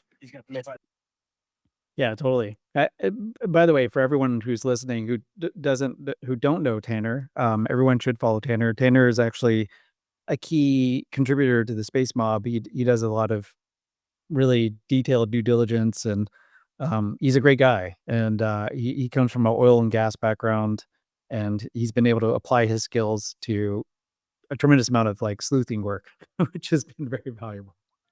Yeah, it's interesting actually from the oil and gas standpoint. So I actually work in a field, and we have, I think I've mentioned this before to some folks, but we have 15,000 wells or so, and each well costs like 10 grand to hook up to uh, data services. And so, if you can put a simple 5G cell chip versus putting up a mast with RF comms, it saves a lot of money. And then not only that, but there's a field out on the coast of California in Ventura that half the field doesn't have any cell service. And so when I did jobs, they had to drive 10, 15, 20 minutes up to the top of a hill to get cell service. And so there's some applicability for us to utilize here someday in the future for sure. So definitely feel it in that regard as well. But no, I guess the only other thing I was gonna say is just excited to see everyone again here hopefully in a month or two. Last time was fantastic, and tonight it really hit home. How excited we are to get that again. Even my wife, some of you met my wife at the launch, and she had no idea what she was getting herself into. um, she you know, for some of you, you may know this, others you may not. I invested all of her retirement accounts into AST, and it went down like 50-60%. And it was she didn't know, which was great for me, but because I never told her and she didn't log in. But it was a bit nerve-wracking. Now it feels great. Now it feels great. But when we went to the launch, she had no idea how much we had invested, and I didn't tell her up until recently. So it's been fun. But That's hilarious. but tonight she watched the launch with me and my buddies, and she was excited and um ready to go to another one. So that was kind of cool because it's a let's be honest, it's a bit of a nerdy thing to see, but yeah, it's a fun story for us. Yeah, I guess that's a reminder that there will be additional launches in Cape Canaveral, and so well, I'll definitely be there. I'll see many of you there, and it's okay. Like if you miss one, there's going to be so many more to go to. And I think one of the questions that I had was whether or not the Blue Origin New Glenn launches will be capacity constrained in terms of attendees, and I think that's probably going to be the case because I think on a Falcon 9, it's not as if people from SpaceX want to show up and watch launch, but I'm assuming for the Blue Origin ones, there's probably going to be Blue Origin guests there as well. So there may not be as much room for AST Space Mobile folks. So I think in the coming months, when the company has to make decisions of who it can invite, be kind, because there's just going to be so many of these things to go to. And so, and I would recommend, making a trip out of it. Like if you have kids, go down to Disney World and Universal and definitely visit the museum down there. But yeah, it's a great time because I think I haven't met a single person in the Space Mob or, an investor in AST Space Mobile who hasn't been a really kind and fun person. And the last time the last two trips that I went to, they've just been a ton of fun. So yeah, it's great. But let me see. Let's bring up Thomas. Are you there? Yeah, what's up? What's up? Thanks for having me. How's it going? It's awesome. It's good to chat with you, man. Always appreciating the due diligence, the Twitter Spaces from yourself. Wait a second. Are you the guy who took a picture of the bell? Yeah. I'm looking through your timeline. Legend. Dude, I got into this stock early October when they announced the Bluebird 6 like being shipped out. Right. That's when I went all in at like $53 or something. And then it was very quickly like a spiral down into I gotta learn more about this company and everything else. And then eventually I ran into him. It's the craziest thing I've ever done. So wait, you guys tell us a story. Like, Yeah, how did you run into a bell randomly? It sounds like did you stalk the guy? Like, no. Didn't put a tracker on his car, nothing like that. So I'm like, I live sort of nearby Midland. I was taking a flight to Dallas and I was like, hey, you know what? Let me just stop by Midland. Let me pop by, check it out, make sure it's real, right? So I go there, I drive in like around the building and I'm like, oh, cool, it's real. It's, not like a hologram. So I'm coming in, first fight, there's not much going on there. And then I see a bald guy. I kind of feel like, could it be Scott? Nah, it's not Scott. It's not Scott. So I just like drive off. Then I go to the second side and I actually miss my like turn in to which road I was going to. So I missed that and I'm like, fuck, I gotta go all the way around. So I circle all the way around. I go back, eventually find it, get to the second side and I'm kind of just hanging out, listening to music. I'm just like chatting with the security guard. And I'm about to leave. And like right as I'm about to leave, I kind of notice this truck pull up and I'm like, I only see the guy's side profile. But like, I've seen so many memes of a bell, right? Just on Twitter and whatnot. Right. Oh my god. So I'm like, yeah, I kind of could this be our guy? It could be our guy. And I'm like, yeah, I think it could be. And at this point, I'm like, dude, I don't want to be a crazy fucking fanatic. Like, hey, Abel, big fan, love your company, love this, yeah, but you got to shoot your shot. Yeah, exactly. I'm like, dude, Yeah, it's gonna go on space. never. So I'm like, it's now or never. So I like step out of the car. I kind of like wave. He like rolls the window down, and I'm like, I think the first thing I said was like, "Hey, can I talk to you for 30 seconds or something?" He's like, and he pointed. He's like, he has to go in, and I'm like, okay, well, hey, big fan, love your work, and I said some fangirly shit like that, but he was super sweet. We had like a small chat afterwards. Yeah, and then I got Man, if you've ever and Anpan can speak to this, or someone, many people can. If you've ever met him, and at launch, the Block 1, super down to earth and relaxed and friendly. I mean, just a real genuine guy. Yeah, that's what I picked up from the 15-second interaction I had with him.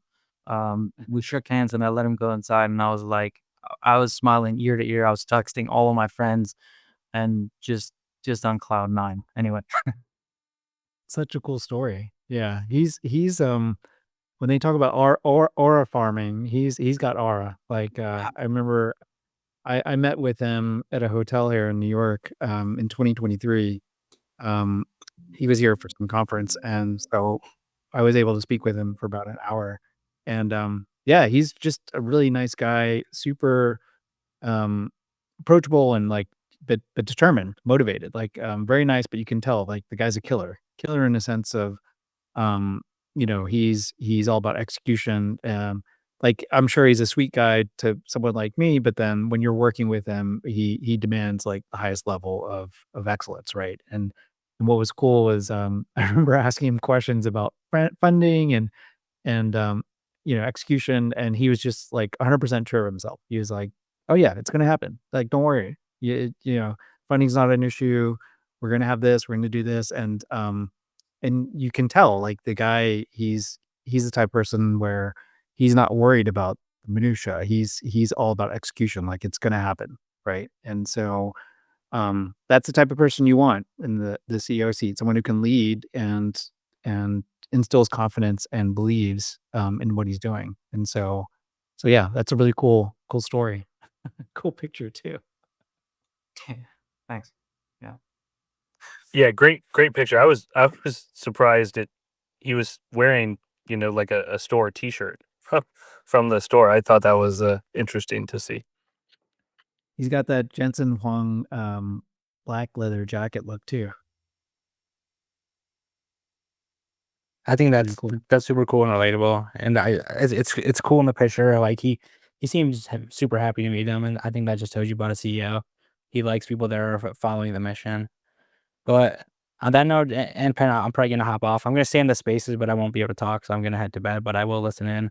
It was great hosting this launch party with you, and I appreciate it. Yeah, no, thanks for setting it up and hooking up YouTube. I know that must have been Yeah, a real pain. yeah, Actually, I think it's probably a good time to end it now because I've got to get to bed too. yeah. I just looked at the clock, and I'm like, we could go all night, but Yeah, tomorrow's Christmas but Eve.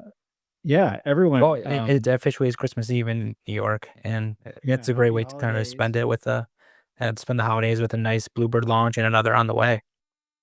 Yeah, what a You, great Christmas present. Happy holidays, everyone, and thanks for joining. And yeah, we'll see. I mean, I guess the market's open for a half day tomorrow, which is nice. But yeah, I just tweeted out that Bloomberg just wrote an article. sweet. Headline. The headline of this article is AST Space Mobile launches biggest satellite to challenge SpaceX. Let's go. Man, I love that. That's Yeah, huge. best Everyone share it. present we could get. Yeah, Everyone to go share it. and I will say there's been quite a few Spacemob members actually speaking with this journalist, and so we might get an article at some point in the new year, just specifically about Spacemob. So something else to look forward to. Good word. As always. Yeah, thanks.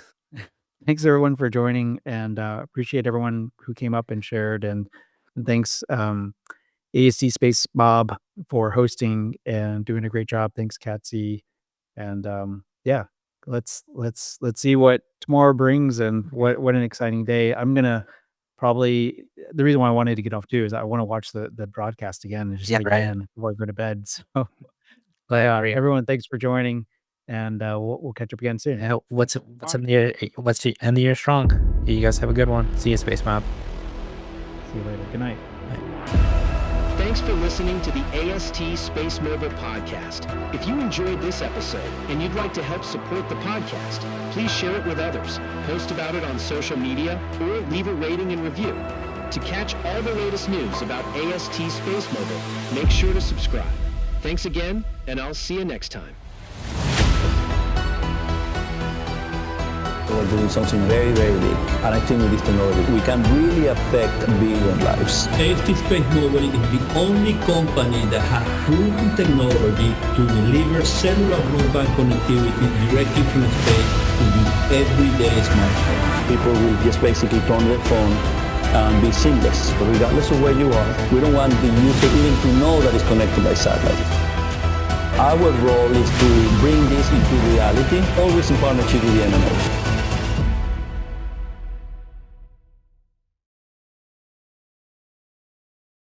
Listen.